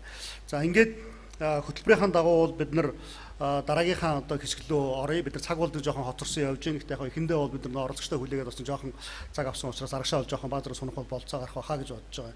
За тэгэхээр одоо бол асуулт хариулт байвал та бүдээс авъя гэж бодож байна. Тэгээд манай зөвлөхүүч байд юм уу одоо илтгэл тавьсан улсууд нар бол хариулах байхаа гэж. За түрүүчээсээ бол асуултыг бол бид нар эхэнд нь хэлсэн чат дээр бичсэн байдлаар авъя гэж байгаа. За дэлгэцэн дээр бас юугаа чата гаргачих болох байх тий. Танхим сууж байгаа хүмүүст бол харагдах зорилгоор. За түрүүчээсээ зарим нэг асуултууд л бас ингээд ирсэн байна. Асуултууд зарим нь бол санал хэлсэн байна. Тэгээд та бүхэд тодорхой асуултуудаа бол энд бичээд явуулъя гэж ингэж явуулахыг хүсэж байна. За яг зүгээр санал маягтай зүйлүүд хэлсэн байна. Ер нь манай насан туршийн боловсролын одоо багш нарын одоо хөгжлийн төвчин доктор сурталтай ажилдаг байдал эдгээр бол жоохон асуудалтай. Одоо энийг бол бас одоо энэ төслийн хүрээнд бол хамт ингээ хөгжүүлж мөгжүүлж явахгүй бол бас төвөгтэй байж магадгүй шүү гэсэн ийм асуултууд бол бас өмнө ирсэн байна. За аймагуудаас одоо яг ямар сумдуудыг сонгосон болоо хаанаас мэдхүү гэсэн ийм асуултууд байна. За энэ болохоор саяын танилцуулсан видеон дээр бол яг сумдуудыг бас харуулж байгаа. Мөн одоо манай хүүхдийн эвэг сангийн вебсайт руу орох юм бол Энтрепренергшип education гэсэн одоо ийм цонх байгаа. Энэ цонхон дээр манай төслийн баримтчуудыг бол бүгдийг тавьсан байж байгаа. За энэ дээр бол сонгогдсон сумдууд бол бас тавьсан байна. За зөвлөхүүдээс асуух асуулт байна. Дараагийн асуулт бол орж ирсэн байна. Ерөнхий боловсролын сурагчид болон сургуулийн гадуур буй залуучууд яг ижил агуулга сургалтын материалаар хичээлээ үзэх үү эсвэл ялгаатай байх нь зөв үү? Зарим сургуулиас гадуурх залуучууд бичиг үсэг мэдэхгүй учраас асууж байна гэсэн ийм асуулт ирсэн байна. Боловсролынхан маань хариулах байх тий. Яг ямар загвараар арга замаар хэрэгжүүлэх вэ? Сургууль суралж байгаа болон гадуур байгаа хүүхд залуучууд гэсэн асуулт байна. За энэ сая бас товч тайлбарлсан баг тий. За Монгол улсад ерөнхий боловсролын сургуулийн төвшөнд өмнө ийм туршлага байсан. За 90-ад оноос 2000 он хүртэл хэрэглээний эдийн засаг нэртэйгээр нэлээд амжилттай явсан. За хэрэглээний эдийн засгийн сургалт явж байсныг бол би санаж байна. Эрлээс нэлээд санхүүжүүлэлт явж байсан.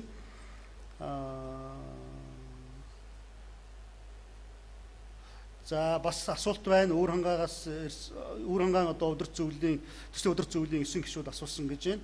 За 9 сараас эхлээд туршиж хөтөлбөр тодорхой бүлэг сонгож хэрэгжүүлэх үү эсвэл энгийн бүлэгт хэрэгжүүлэх үү? Сургалтын хөтөлбөрүүдийн үр дүнг хэрхэн хүлээх вэ? Үнэлгээний аргачлал нь юу вэ гэсэн ийм асуултуудыг хэлсэн байна. За төгслийн асуултыг би хариулчих. Боловсролтой холбоотой асуултыг манай боловсролынхан хариулах байх гэж бодож байна. За 9 сараас бол яг бид нар туршилтын байдлаар нэг сум сонгож зүгээр боловсруулсан сургалтын хөтөлбөр агуулгаа бол туршина гэж ингэж бодож байгаа. Ингэхдээ бол шууд бүлэг сонгохгүй. Ер нь бол манай сургалтууд бол юу гэдэг одоо 8А бүлгийнхэн энэ тамаргадна, 9В-ийнхэн одоо манай сургалтанд тамаргадна гэсэн ийм байдлаа биш.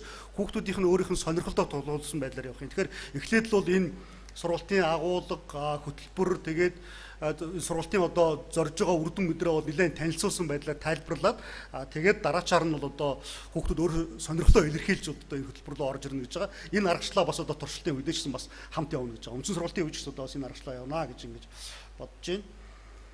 За орон нутгийн хүүхдүүд яаж санхүүжилт авах уу гэсэн. За энэ бол арай болоогүй байгаа. Бид нар сургалтанд хамрагдсан хүмүүс бол дараа нь тодорхой үзүүлэлтүүдтэй. За тэгээд санхүүжилтийн гарын авалга гэдэргээ бид нар гарцсан гарын авалга байж байгаа. За мөн одоо энтрепренершипийн зөвлөх маань одоо яг энэ ажлыг яаж зохион байгуулах уу гэсэн юм одоо наривчилсан схем мэдрийг бол бас босруулад тухайн үед нь бол хүргэн. Ер нь бол энэ ондоо бид нар ер нь сургалтынхаа агуулгыг хөтөлбөрийг гаргаад агуулгуудаа гаргаад хүүхдийн номоо гаргаад багшийнхаа номыг гаргаад тэгээд туршиж үзээд нөгөөтгийгөө эцэст босруулад одоо 21 оны 1 сар гэхэд бол ерөнхийдөө одоо үндсэн туршилтанд өөрөөр хэлбэл 25 аймагт 25 сумандаа явахад бол бэлэн болно гэсэн ийм зорилготой байгаа. За 9 сараас бол яг зүгээр их багасгсан хүрээнд ганцхан газар л туршиж байгаа гэсэн үг тий. За боловсролын хариулах өнөө сургуулийн хүүхдийн гадуур за боловсролын санжаа удам хариул энэ асуултан дээр. За сонирхолтой асуулт тавьсан та бүхэнд баярлалаа. Тэгэхээр өнөөдрийн үйл ажиллагааг харахад ерөнхийдөө энэ төслийн үйл ажиллагаа бол дөнгөж одоо нээлттэй хийж яг бид нар юу хийх гээд байгаа, ямар зорилгод хүрэх гээд байгаа юм бэ гэдгээ танилцуулж байгаа. Хэдийгээр нээлттэй үйл ажиллагаа явж байгаа ч гэсэн боловсролын багийнхан бас гаргаж байгаа үр дүнтэй холбоотой тодорхой төсөөллүүд биднэрт байна. Тэгэхээр сая манай оюун зөвлөхийн танилцуулсан танилцуулга дээрээс бас харагдсан бид нар хүүхдөө энэ зорилттой бүлгийн хүүхэд залуучуудын онцлог ямар байгаа юм бэ гэд. Тэгэхээр сургуульд хамрагдж байгаа болон сургуулийн үйлчлэгээний гадна агаад байгаа хүүхэд залуучуудын хувьд чадвар дээр нэлээд ялгаатай үзүүлэлтүүд ажиглагдаад байна гэж. Үүнтэй ч холбоотой бид нар сургуулийн хөтөлбөр багшид зориулсан болон хүүхэд залуучуудад зориулсан сургуулийн тэр хэрэглэгдэхүүнийг гарын авлагыг боловсруулахдаа энэ ялгаатай бүлгийн хүүхдүүд залуучууд тухайн чиглэлээр яаж амжилтанд хүрэх боломжтой юм бэ? Амьдралынхаа чанарыг дээшлүүлэх тэр холбогдох ур чадваруудыг ямар арга замаар хөгжүүлэх вэ гэдэг дээр бол бид нар өнөөдөр нэлээд хилцэж ярилцаад явж байна. Гисэн хэдий ч юу тодорхой байна гэхээр бид нар энэ чиглэлийн одоо сургалтууд дээр энэ чиглэлийн үйл ажиллагаанууд дээр үйл суурилсан аргачлалыг ашиглах тал дээр нэлээд санаачлагтай ажиллахаар төлөвлөж байгаа. Хүүхэд залуучуудын зөвхөн бичиг үсгийн боловсролын чадвар суул байгаа залуучууд нь үйл тулгуурласан буюу төсөлд тулгуурсан үйл ажиллагаагаар дамжуулж өөрсдийнхөө холбогдох чадваруудыг хөгжүүлэх боломжтой гэж үзэж байгаа. За үнэлгээтэй холбоотой асуулт асуусанд маш их баярлалаа. Тэгэхээр үнэлж буй тухайн насны хүүхэд залуучууд тодорхой чадвар эзэмшсэн эсхийг бид нар яаж тогтоох юм бэ? Мэдээж бид нар аль болохоор тэр хэмжигдэж болох үец тэр уур чадвар хэмжигдэж болох үец үйлээр дамжуулж урд тухайн одоо чадварыг эзэмшсэн эсхийг тогтоох ийм зорилготой байгаад байна. Тэгэхээр хэмжигдэж болох үец байна гэдэг нь энэ үйл ажиллагаанд хамрагдж байгаа хүүхэд залуучууд маань өөртөө гарч байгаа ахиц ур чадвараа мэдрэх боломжийг тэрийгээ одоо үнэлэх боломжийг бас тэр өөрийн үнэлгээгээр дамжуулж гаргаж ирэх ийм зорилготой байгаад байгаамаа. Энэ ялдамт хэлэхэд асуулт асуусан энэ хүмүүс маань бас өөрсдийн бодол санаа байгаа учраас асуулт асуусан баг. Тэгэхээр бидний хариулж байгаа хариулттай холбоотой бидний танилцуулсан танилцуулгатай холбоотой нэмж бидэнд хэлэх саналууд байвал бас их үнцэнтэй байгаа гэдгийг сануулъя. За баярлалаа. Ингээд асуулт бодлол нэлээ ирж гин тий. Зарим нэг асуултуудыг бол өнөөдөр бид нар бүгдийг хариулж амжихгүй байж магадгүй дараа нь бас ингээд хариултууд өгөх боломжтой. Мөн зарим асуултууд бол нэлээд тийм саналын шинжтэй асуултууд ирж гин. За ялангуяа Кевин асуусан байна тий. Ер нь бол төсөлдлөд амжилт хүсээд цаашдаа нутгийн бизнесийн төлөвөө танилцуулах юм аа Shark Tank гэдэг шиг Zoom дээр танилцуулаад явах байхаа айднэр гэсэн ийм санаа хэлсэн байна.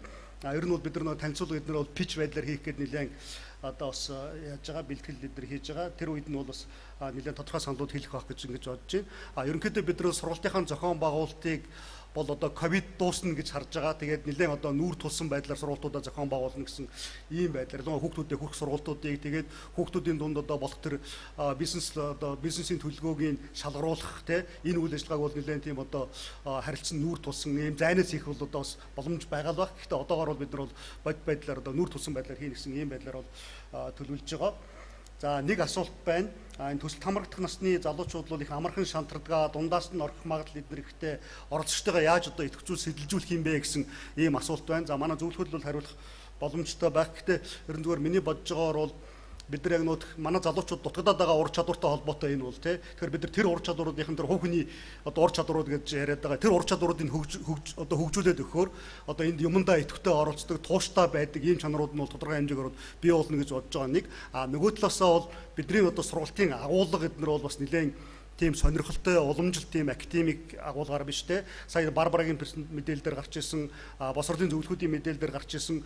Ер нь бол нэлээд тийм оролцооных нь аргадаар тулгуурласан сонирхолтой амьдрал дээр нь байдаг асуудлуудыг шийдсэн. Тэгээд тэрийг бол багаараа яаж шийдэх вэ, хамтаараа яаж яах вэ, бие биенийхээ оролцоотой яаж явах одоо асуудлыг шийдэх вэ гэсэн энэ талаас нь хандх учраас бас тодорхой боломжууд гарах байхаа. Тэр хүүхдүүд идэвхтэй сонирхолтой байх байхаа гэсэн юм төсөөлөд байгаа. Мэдээж одоо сургалтын явцад бол дахиад идэвхжүүлэх шинэлэг аргууд эднэрийг бол бид нар бас одоо олоод гараад явах болох байхаа гэж ингэж бодож байна. За худалдаа аж үйлдвэрийн танхимынхан маань одоо төсөлд нэлээд идэвхтэй оролцсноо. Бид нар бол оролцож байгаа одоо их баяртай байна гэсэн одоо ийм саналуудыг бас хэлсэн байна. За ер нь бол үнэхээр зайлшгүй шаардлагатай одоо бөгөөд баг зэрэг орхигдоод байгаа ур чадварыг сонгож хөгжүүлэх гэж байгаад нь бол талархаж байна гэдэг. Ер нь бол одоо бидний энэ хийх гэж байгаа үйл ажиллагаа бол одоо үнэхээр одоо өнөөдөр манай хөрсөн дээр бас зайлшгүй шаардлагатай ийм зүйлүүд байна гэсэн талаас нь бас хүмүүс ингэ саналууд хэлж юунууд хэлсэн байна. Асуултууд байдлаар бол хэлж байна. За тэгэхээр саяны хэлж байгаа тэр залуучууд хүүхэд залуучууд маань энэ үйл ажиллагаанд ороод дундаас нь оргичхол яах вэ гэдэг. Энэ бол гарцаагүй бодох ёстой нэг эрсдэл мөн. Тэгэхээр төслийн багаас яаж гэхээр энэ үйл ажиллагаанд хамрагдах ирмэлцлэл сэтэл тэмүүлэлтэй залуучууд юун төрөнд энэ үйл ажиллагаанд хамрагдах ёстой. Түүнээс тодорхой зорилтод бүлэг байна уу эсвэл тусгай бүлэг үүсгэх нү гэдэг энтэй хамаатай нэг асуулт энэний өмнө явлаа штэ. Тэгэхээр давын өмнө гол зүйл юу ах вэ гэхээр үнэхээр энэ үйл ажиллагаанд хамрагдах хүсэл ирмэлцэлтэй залуучууд одоо бид нартай хамтарч ажиллах нэ гэдэг нь нэгдүгээр та. Хоёрдугаарт нь яг бидний энэ сургалтанд ашиглаж байгаа аргууд нь өөрөө байнга энэ залуучуудыг сэтэлжүүлээд байна гэхээсээ гадна энэ залуучуудтай хүүхэд залуучуудтай хамтарч ажиллах нөгөө гайд их багш нарын маань ур чадвар энэ ч нэдэд чухал байна. Дээрэс нь яг үйл ажиллагаа явуулж байгаа тухайн орон нутагт холбогдох мэрэгжлийн хүмүүс маань энэ дээр бас ямар дэмжлэг үзүүлэх юм. Орон нутагт энэ чиглэлийн үйл ажиллагаан дээр тухайн үйл ажиллагаанд орсон хүүхэд залуучууд дээр ямар давуу талууд байгаа юм бэ гэдэг дээр энэ хүүхэд залуучуудын хөгжил боловсролтой хамаарах мэрэгжлийн хүмүүс байгууллагууд ямар төрлийн дэмжлэг үзүүлж бас хамтарч ажиллах вэ гэдгийг бас бид нар менежментийн хувьд бодож тооцох ёстой. За баярлалаа. За ингээ асуултууд бол үргэлжлээд байна. Зарим нь саналын маягтай байна. Тухайлбал одоо яг энд яригдсан асуудлуудыг хүмүүсийн одоо хэлсэн зөвлөм саналуудыг бол саналуудаар тулгуурлаад нэгтгэхэд бас одоо энэ оролцсон хүмүүст нь бас эргээд мэдээлүүл мэйлээр явуулвал зүйтэй байна гэсэн бид нар бас тийм бодолтой байна. Одоо та хэдийн саналыг тусаад ер нь бол бид нар бол та хэдийн саналуудыг аваад тэгээд сургалтын одоо хөтөлбөрөө боловсруулах, сургалтын хэрэглэгдэхүүн боловсруулах энэ зүйлүүдээ сургалтын одоо арга технологио боловсруулах энэ юмуд дээр бол нэлээд аавна гэсэн ийм байдалтай энэ одоо өнөөдрийн семинарыг бол зохион байгуулж байгаа. За мөн одоо бас эргэх холбоотой энэ хамрагдсан улсуудын өнөөдрийн одоо сургалтанд оролцсон улсуудын саналуудыг тэн дээр нь одоо бас ямар одоо зөвлөмж байна уу, ямар дүгнэлтүүд байна уу гэдгийг бол эргэж бол та бүхэн л мэдэгдээ гэж бодож байна. За бас нэг асуулт байна. Төслийн зорилтууд жил жилээрээ өөр байх юм уу? Тухайлбал эхний жилд багшаа бэлдэн нэгээл өөр зорилттой байх юм уу гэсэн ийм асуулт байна. Энэ бол нэлээд төслийн зохион байгуулалттай холбоотой ийм асуулт байна. За бид нар бол ер нь 20 он бол бүхэлдээ одоо багшаа сургалтын одоо хөтөлбөрүүдэд боловсруулна, сургалтын одоо хэрэглэгдэхүүнүүдээ хийн, сургалтын одоо сурагчийн гарын авалга, багшийн гарын авалга, зөвлөхийн гарын авалга энэ юмудаа бол 21 ондоо бол хийгээд туршаад тэгээд 20 ондоо хийгээд туршаад 21 оноос эхлээд бол одоо үндсэн сургалтууд эхлээд явах юм аа. Үндсэн сургалт бол нэг жил нэг цикл явдуусаад дараагийн жилд дахиад шинэ цикл явна. Ингээ 3 жилд 3 удаа явагдах боломжтой гэсэн үг.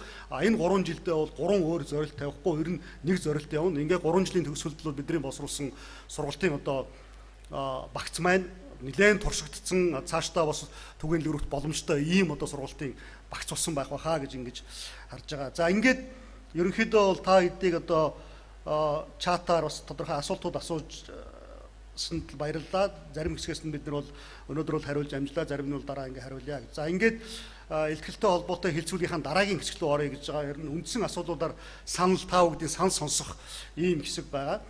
За ингээд санал сонсохын өмнө таагийн бас саналаа хэлье гэсэн байдлаар нэлээд бэлдсэн байгаа гэж ингэж бодож байна.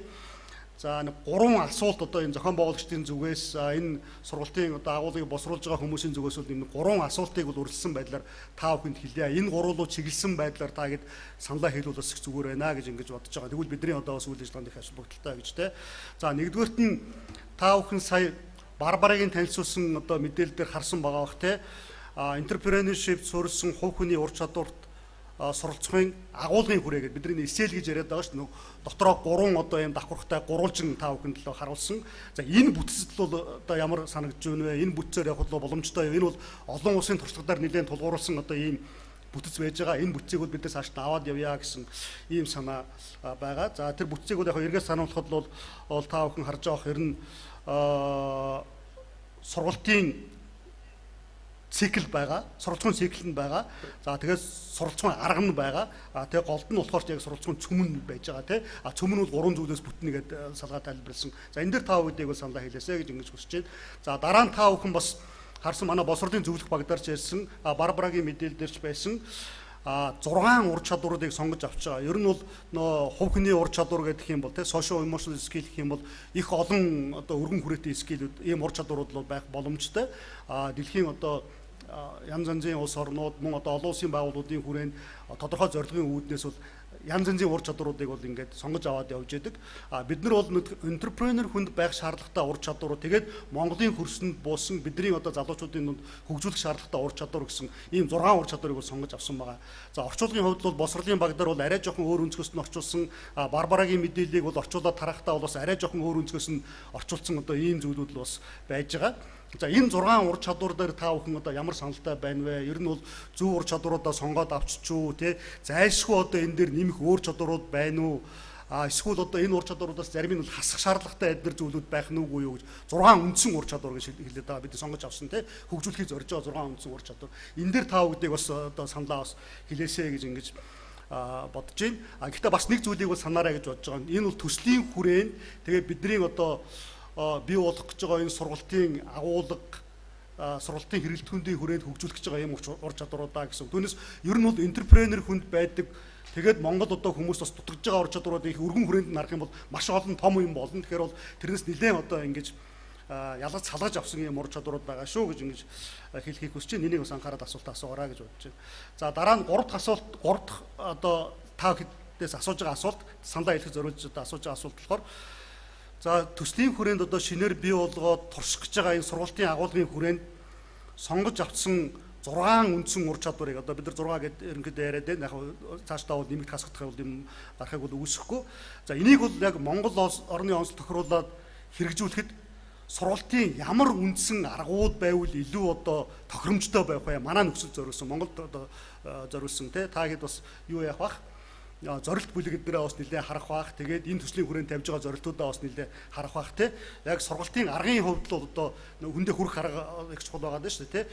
Сая боловсролынхан маань бас мэдээлэл дээр хэлжсэн ер нь бол нэлээд тийм оролцооны аргатай зүйлүүд явагдах бах. Голдуу нөт нэг төсөлт одоо төсөл ажлууд бол нэлээд хийгдэх байдлаар энийг хийнэ гэсэн ийм саналаар боловсролын одоо зөвлөх багийнхан бол саналаа хэлжсэн. Та энэ дээр таа гэдгийг бол саналаа хэлээсэй гэж ингэж хүсэж байгаа. За ингээд үндсэн 3 асуултын хүрээнд одоо ерөнхий асуултууд байна. Энэ дээр чиглэсэн байдлаар та гэдгийг бас саналаа хэлээсэй гэж хүсэж байна. За ингээд санал хэлэх хүмүүс маань нөө Zoom-ийн raise hand гэдэг гараа өргөж байгаа тэр функцийг ашиглаа. Тэгээ эндээс нь бид нар хүмүүсийн сонгоод ингээд саналыг хэлүүлье гэж ингэж бодож байна. За тэгээд санал хэлэх хүмүүс байна уу?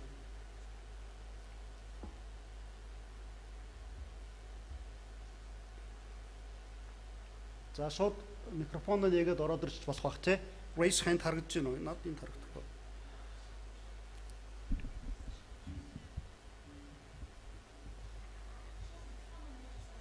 Тэ шууд микрофонд нэгээд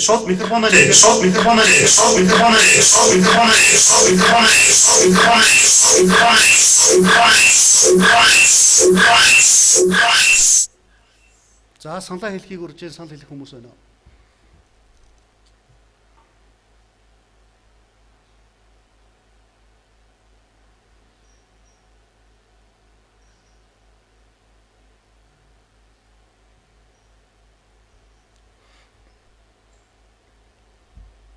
За түрүүн асуулт хариултын хэсэгдэр бол бас хүмүүс саналууд бол хэлжсэн тэр саналуудыг бол бид нар бас тусаж аавн те. За одоо яг өөрсдөө ингээд өөрсдийнхөө дуу хоолоогоор саналаа хэлэх юм боломжийг бол олгож байна. Та бүхэн микрофоноо нэгээд саналаа хэлээд ороод ирнэ гэж.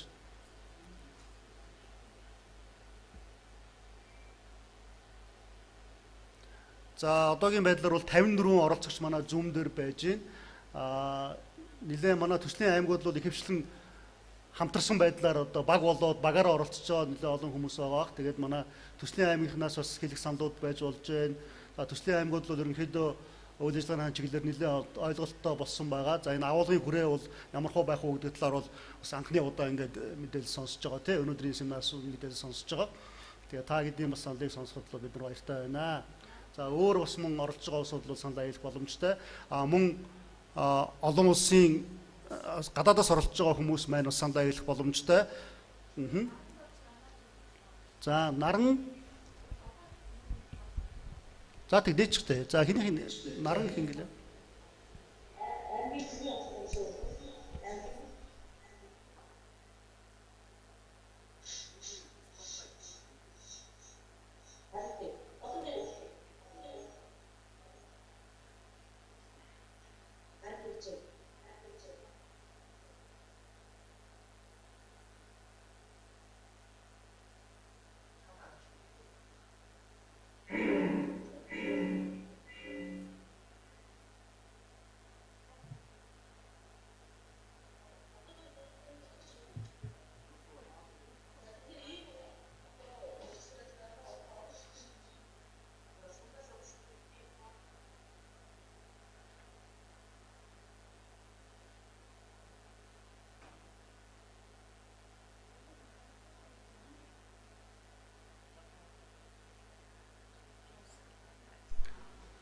За сая саналаа хэлсэн хүн бас боломжгүй болчих боллоо.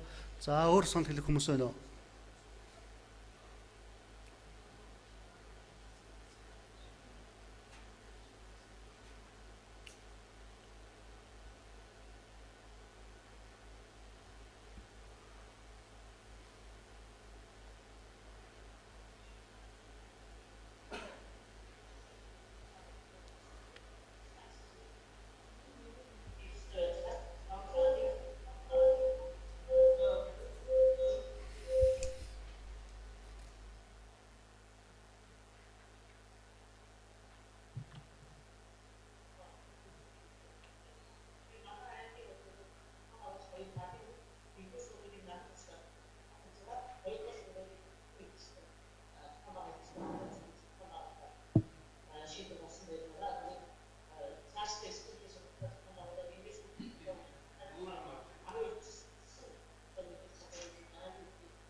За сая саналаа хэлсэн хүмүүст камера асаагүйс учраас дүрс нь харагдахгүй байгаа юм байна. За өөр санал байна уу? За санал байхгүй бол хүмүүс яг чатан дээр бас саналуудаа бичиж гин. Түрүүн ч саналууд ирсэн баг.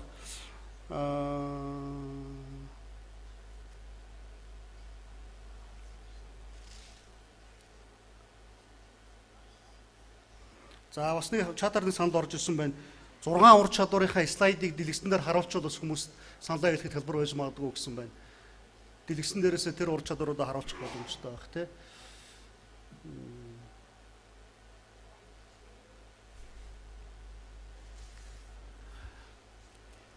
За ингээд саналаа таслах уу тий? Өөр санал хэлэх хүмүүс байхгүй бол саналаа таслах уу?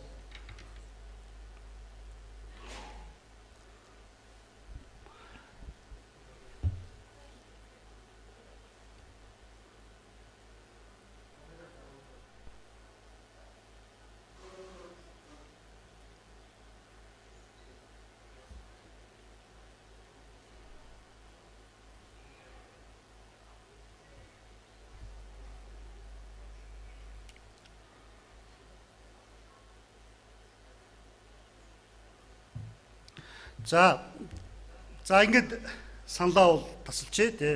Өөр их тодорхой санал хэлэх усуд байхгүй байгаа юм байна. За гэхдээ бол энэ одоо манай семинарт оролцож байгаа хүмүүсээс бол одоо хүмүүсээс хүсэж байна. Та гэдгийг урьж байна. Ер нь бол саяын одоо 3 асуултын хүрээнд ер нь бол төсний хүрээнд цаашдаа бол ийм асуудлууд ийм одоо саналууд байна шүү гэсэн өөрсдийнхөө санал одоо дүгнэлтүүдийг зөвлөмжүүдийг бол бид бүхэнд бас мэйлээр ирүүлэхийг хүсэж байна. За энэ семинарын урилга эднэр бол та бүхэнд хүрсэн мэйл хаягдлууд бол буцаагаад одоо энэ саналуудаа ирүүлэх бол боломжтой. Мэйлээр тасалдаад байна. Тэгээд мэйлээр бас илгээе гэсэн ийм хүмүүс байна. Тэгээд та гэдгийн бол мэйлээр ирүүлсэн саналуудыг бас бид нар аваад тэгээд боловсролын одоо баг дээрээ мөн одоо зөвлөхийн баг дээрээ бас дахиж хэлцээд бас тодорхой тусах зүйлүүдийг бол одоо энэ дээр тусгаад явъя гэсэн ийм бодолтой байна. За дараачих нь одоо хилцүүлгийн дараагийн хэсэг болохоор ерөнхийдөө энэ семинарын одоо дүгнэлтийн өөрөөр хэлэх юм бол та гэдгийн санал дээр тулгуурлаад тэгээ цаашдаа бол одоо яг ямар алхмууд хийх вэ гэсэн ийм хэсэг байгаа. За энэ талаар бол яг төслийн зүгээс одоо бид нар бас тодорхой зарим нэг саналуудыг бол хэлье гэж ингэж бодож байна. За ингээд манай одоо зөвлөхүүдийн баг бол сургалтын хөтөлбөр, сургалтын хэрэглэтгүүн боловсруулах үйл ажиллагаагаа бол эхлээд хийгээд явж байгаа. За бид нар 8 сарын одоо сүүл ихэд бол ер нь бол туршилтын жижиг одоо нэг суманд турших хэмжээндээ бол одоо сургалтын хэрэглэтгүүнүүдээ хөтөлбөрүүдээ бол бэлэн болгосон байна гэсэн одоо ийм цаг хугацааны бол баримжаатай байна. Тэгээ 9 сараас бол одоо ковидын нөхцөл байдал бол харьцангуй одоо гайгүй болох байх гэсэн ийм төсөөлөлтөй. Тийм одоо байдлаар бол тэгж одоо төлөвлөөд одоо үйл ажиллагаа бол хийгээ явж байна. Тэгэхээр 9 сараас бол одоо нэг сумыг сонгоод яг одоо бидний боловсруулсан одоо энэ аргачлал маань, энэ агуулга маань одоо бидний зорилт бүлгийнхэнд л одоо хэр тохиромжтой байна вэ гэсэн энэ туршилтынхаа ажлуудыг бол одоо хийгээд явах юм аа. Тэгээд туршилт маань үндсэндээ нэг 2 сар эднэрийн хугацаатай үргэлжлэх байх. Тэгээд оны төгсгөлөөр бол одоо туршилтан дээрээ тулгуурлаад тэр үр дүнгуудээ эргэж нэгтгэхэд тэгээд сургалтын одоо агуулга хөтөлбөр эднэрээ бол эцэлсэн байдлаар бол боловсруулад эх оноос бол одоо хэрэгжүүлэх ийм боломжуудыг бол бий болно гэж ингэж бодож байна. За чат дээр бас та бүхэнд бас дахиад манай мэйл хаяг бичсэн байна. За энэ мэйл хаягаар бол таагээд бас юугаа хэлэх саналаа бол явуулах ийм болцоонууд бол байгаа гэж ингэж бодож байна. За та хэдийн саяын зүгээр нэг чатаар ирсэн санал дээр тулгуурлаад харахад бол ерөнхийдөө дүгнэлт хэлэхэд бол ерөнхийдөө бидний одоо энэ төслийн хүрээнд л бол зорж байгаа чиглэл бол бас тодорхой юм байна тий. Бидний зорж байгаа чиглэл бол өнөөгийн одоо хүлээлттэй бол ямар нэгэн байдлаар бол нийлж байгаа юм байна. Тэгэхээр өнөөгийн одоо манай боловсролын системд л бол энэ хувь хүний ур чадварыг хөгжүүлэх чиглэлээр тэр нь ялангуяа одоо орон нутгийн төвшөнд, сумдын төвшөнд эдийн засгийн одоо багтаамж багтай, зах зээлийн одоо хүрээ жижигтэй энэ газруудад бол цаашдаа одоо орон нутгатаа үлдээд тодорхой одоо үйл ажиллагаа эрхлээд тодорхой бизнес хийгээч гэдэг юм уу те. Ингээд одоо амьдрал ахуйгаа аваад явах ийм боломжийг олох чиглэлээр ийм сургалтын агуулга эдгээр хийгээд туршаад явах бол бас болцоотой юм байна гэсэн ийм дүгнэлтэнд л бол хүрч байна. Төслийн зөвлөхүүдийн зүгээс боловсруулсан ерөнхий одоо энэ агуулгын хүрээ тий агуулгын хүрээ self framework гэж хэлээд байгаа. Энэ агуулгын хүрээ маань тэгээд бидний одоо хөгжүүлэхээр зорж байгаа үндсэн ур чадварууд маань бас цаашдаа бол бас аваад явах болцоотой юм байна. Мэдээж та гэдгийн саналыг бол энэ дээр тусах нь ялангуяа бид нар бол төслийнхаа аймагуд эдрээс бол ингээд тухайлсан санал эдрийг бол аавна. Бусад оролцож байгаа хүмүүс бол бас энэ дээр саналаа хэлэх болцоо эднэр бол байгаа гэж ингэж бодож байна. За ингээд ер нь зөвхөн өнөөдрийн семинартай холбоотойгоор цаашдаа бол одоо бас ийм зүйлүүд дээр илүү анхаарах юм байна ч гэдэг юм уу дүгнэлт толгойд хэлэх ийм санаа нь бол манай зөвлөхүүд байна уу?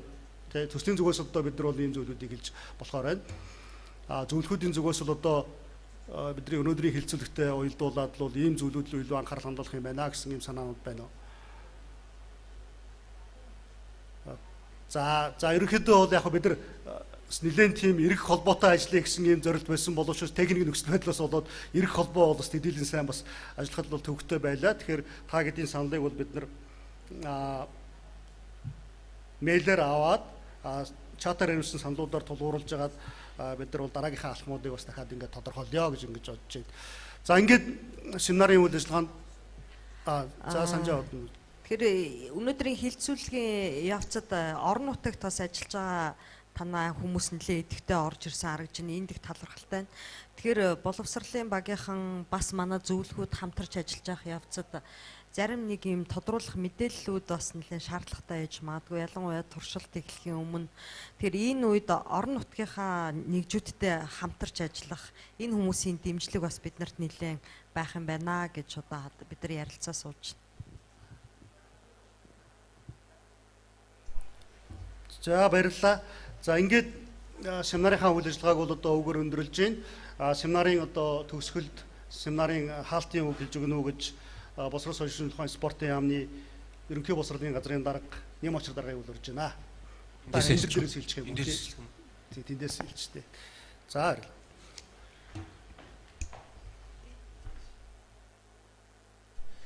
За та бүхэнд өдрийн мэндийг хүргье. Тэгээд өглөөнөөс эхлээд мэдээллүүдийг одоо бас төвчээртэй сонсож ойлголт мэдлэгээ нэгтгэж авсанд талархал илэрхийлье.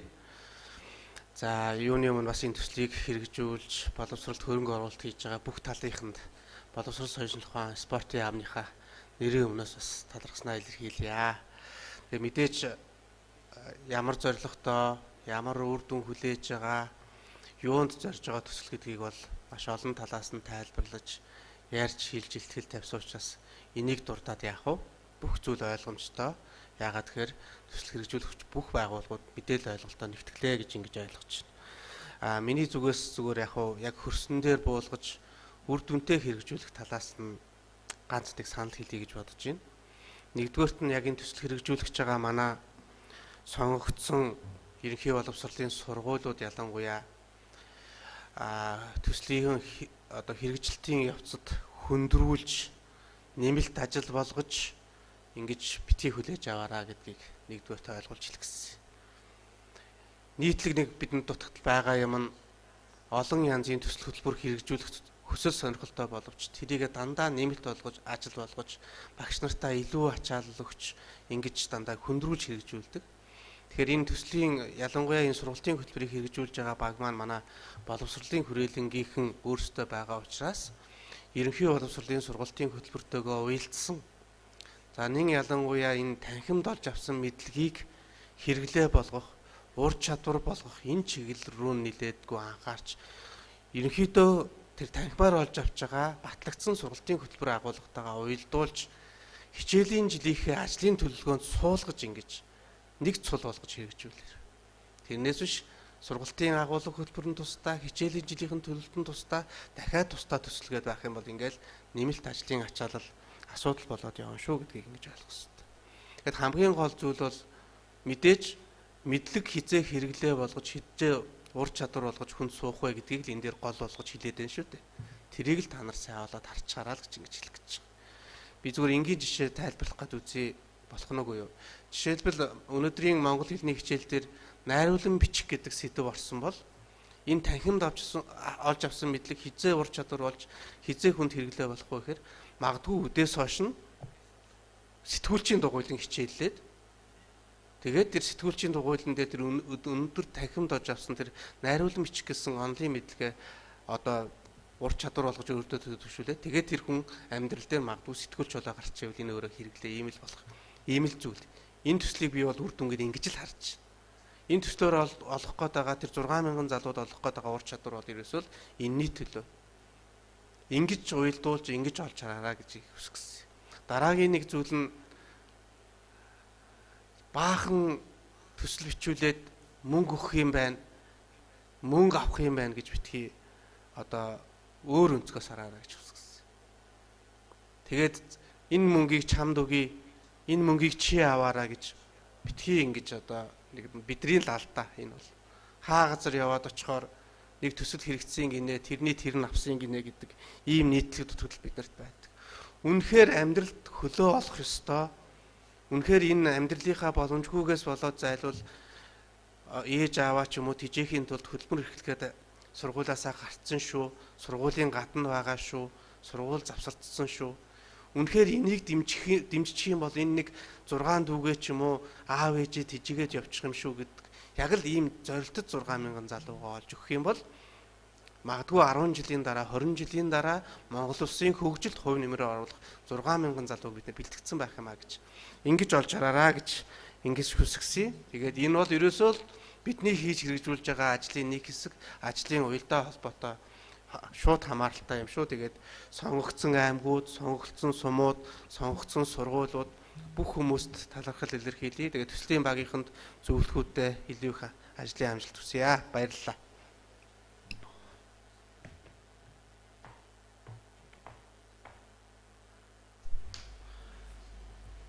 За нэм очрол дараад маш их баярлалаа. Ерөн төслийн хэрэгжилттэй холбоотой нэлээд тийм практик саналуудыг бол дэвшүүлж байна. Бидний бас одоо үнэхээр зорж байгаа үндсэн чиглэлүүтэй бас одоо таны дэвшүүлж байгаа саналууд бол одоо нийцж байгаа л бид нар бас талархалтай байна гэж. За ингээд семинарын маань үйл ажиллагаа бол одоо өгөр өндөрлж байна. Онлайн семинарын, вебинарын маань үйл ажиллагаа дуусж байна. За ер нь бол биднэрт л бол одоо ийм онлайнаар зохион байгуулахад бол одоо зохион байгуулагчдын зүгээс бол нэлээд хүндрэлтэй байдаг юм байна, тэ. Тал талаас одоо оролцох бидний оролцоон дээр бас асуудлууд байдаг юм байна. Техникийн асуудлууд бас нэлээд одоо асуудлууд бас байдаг юм байна. Цаашдаа бол ингээд энэ шинэ одоо арга барилд шинэ одоо ийм технологид бид нар бас нэлээд суралцах шаардлага гарах шаардлага бол үнэхээр байдаг юм байна.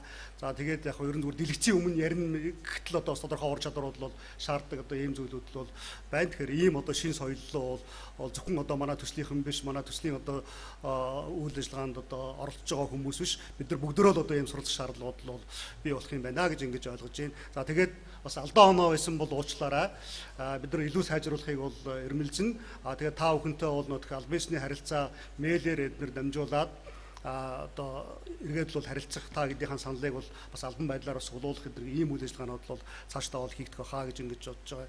За өнөөдрийн семинарын бас нэг зорилго нь юу байсан гэхээр энэ семинарын үйл ажиллагааг бол шууд одоо лайв байдлаар лайв стрим байдлаар бол Facebook, YouTube чаналаар бол цацж байгаа. Тэр нь маань одоо энэ үйл ажиллагаанд оролцох зорилт бүлгийнхэн маань те ерөнхий одоо олон нийтэд маань бас мэдээлэл хүрч байгаа. Тэгэхээр бас олон нийт маань бас одоо энэ семинарын үйл ажиллагаанаас тодорхой хэмжээний бас мэдээлэлүүд авсан байхаа гэж ингэж бодож байна. Гэтэ бол мэдээллийг бол зөвхөн үүгээр бол хязгаарлаа зогсоочихгүй. Яг төслийн сумдуудаа бол бид нар одоо яг газар дээр нь одоо бичлсэн үйл ажиллагаануудыг бол ингээд намраас бол эхлээд явна. Олон нийтэд тухайлсан мэдээллүүдийг, зорилт мэдээллүүдийг хүргэн мөн одоо төслийн үршин бүрдэх хүмүүстэй бас тодорхой одоо мэдээллүүдийг хүргэн тэдний сонирхлыг төрүүлэх энэ төслийн одоо үйл ажиллагааг зорилтыг ойлгох чиглэлийн үйл ажиллагаануудыг хийн. Тэгээд мэдээж орон нутгийн түвшинд саяны мочор дарга хэллээ. Үндсэн үйл ажиллагаа эднэртэйгээ бол уялдуулах чиглэлийн юмнуудыг хийн. Сургуулиар одоо эзэмшиж байгаа тэр мэдлэгийг бол үнэхээр тодорхой амьдралд хэрэгцээтэй дадал болгоход нь тэ ур чадвар болгоход нь одоо чиглэсэн ийм одоо нэмэлт зүйлүүдийг бол энэ хүрээнд л хийгээд явна гэж тэ. Энэ бол одоо бидний бол хамтын зорилт байх болно гэж ингэж бодож байна. За ингээд та бүхэнд бүгдөөрэнд нь баярлалаа. Танхим цөөхөн хүн байгаа боловч одоо бид нар энэ зүүм орчинд бол их олуулаа бол ингээд уулзлаа. Бас бие биентэйгээ гараа бариад нүрээ хараад бас уулз чадахгүй байгаад бол жоохон сэтгэл эмзэглэж гин дотор жоохон юм үлдээд байгаа юм шиг бодогдд юм байна. Гэхдээ бол цаашдаа бол бид нар шинэ соёлууд бол сураад явах хаа гэж ингэж бодож байна. За ингээд бүгдөөрэнд нь баярлалаа, амжилт хүсье. Дараа одоо төслийн үйл ажиллагааг хэрэгжүүлэх байдлаар бол бичлээд одоо гараа бариад уулзцаая гэж ингэж бодож байна. Баярлалаа бүгдэнд нь. Баярлалаа.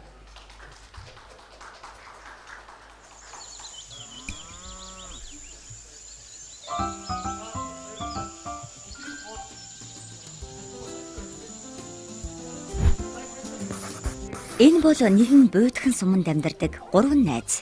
Тэд ирээдүйд ямар мэрэгжилтэй болох мөн өөрсдийн өсөж төрсөн сумаа хэрхэн хөгжүүлэх талаар ярилцах дуртай. Гэвч тэд мөрөөдлөө биелүүлэхэд юунаас эхлэх, ирээдүйд ямар хүн болохоо шийдэж чадахгүй л байлаа.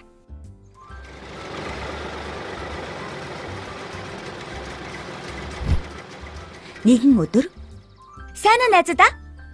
Нэрээ манай суманд хувь хүнд байх хэрэгтэй ур чадвар эзэмшүүлж энтрепренергшип боловсрол олгох сургалт явагдах гэж байгаа мэлээ штэ. Манай багш өнөөдөр ийм танилцуулга өглөө. Сургалтанд суусан хүүхдүүд баг болж өрсөлдөөд багаараа санаачилсан бизнес төслийг шалгаруулж бичил санхүүжилт олгох тухай бичсэн байна лээ.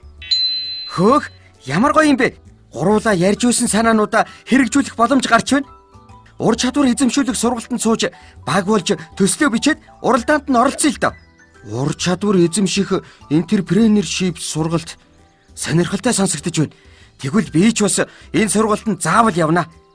Бичил санхүүжилт авсан багийнхныг дэмжиж бизнесийн зөвлөгөө өгч чиглүүлнэ гэсэн байна шүү дээ. За тэгвэл гурвуулаа хурдгаа очиж бүртгүүлье. Тэгье. Явцгаая найзуудаа.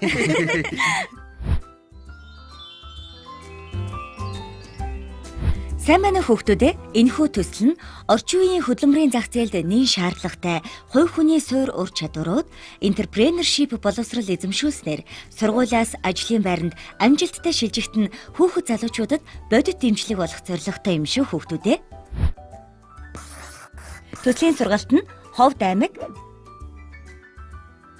Завхан аймаг, Өвөр хангай аймаг, Говь Сүмбэр аймаг, Сүхбаатар аймаг, эдгээр аймагуудын 25 сумын 14-өөс 25 насны хүүхэд залуучуудад нээлттэй байх юм шүү.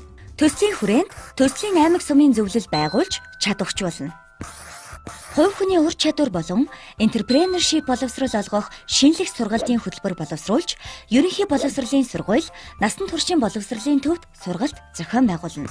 Суманд сургалтын хөтөлбөрийг хэрэгжүүлэх багш зөвлөхүүдийг сургаж бэлтгэнэ. Сургалтанд хамрагдсан өсвөр үеийнхэн баг болж бизнесийн төсөл бэлтгэнэ. Багуудын дунд бизнес төслийн шалгаруулалт явуулж бичил санхүүжилт олгоно. Бичил санхүүжилт авсан багийнхныг дэмжих менторуудыг бэлтгэж бизнесийн зөвлөгөө өгч чиглүүлнэ. Эцэг эх асран хамгаалагч нарт хөтөлбөрийн тухай мэдээлэл хүргэж холбогдох сургалт үйл ажиллагаанд хамруулах юм. За тэгвэл гуруулаа сургалтандаа суралцаад төслийн уралдаанд оролцгоо. Тэгээ сайн хичээгээд уралдаанд оролцож санхүүжилт авнаа найзуудаа. Гурвуулаа өөрсдийн бизнестэй энтрепренер хүмүүс болох нэ ямар гоё вэ?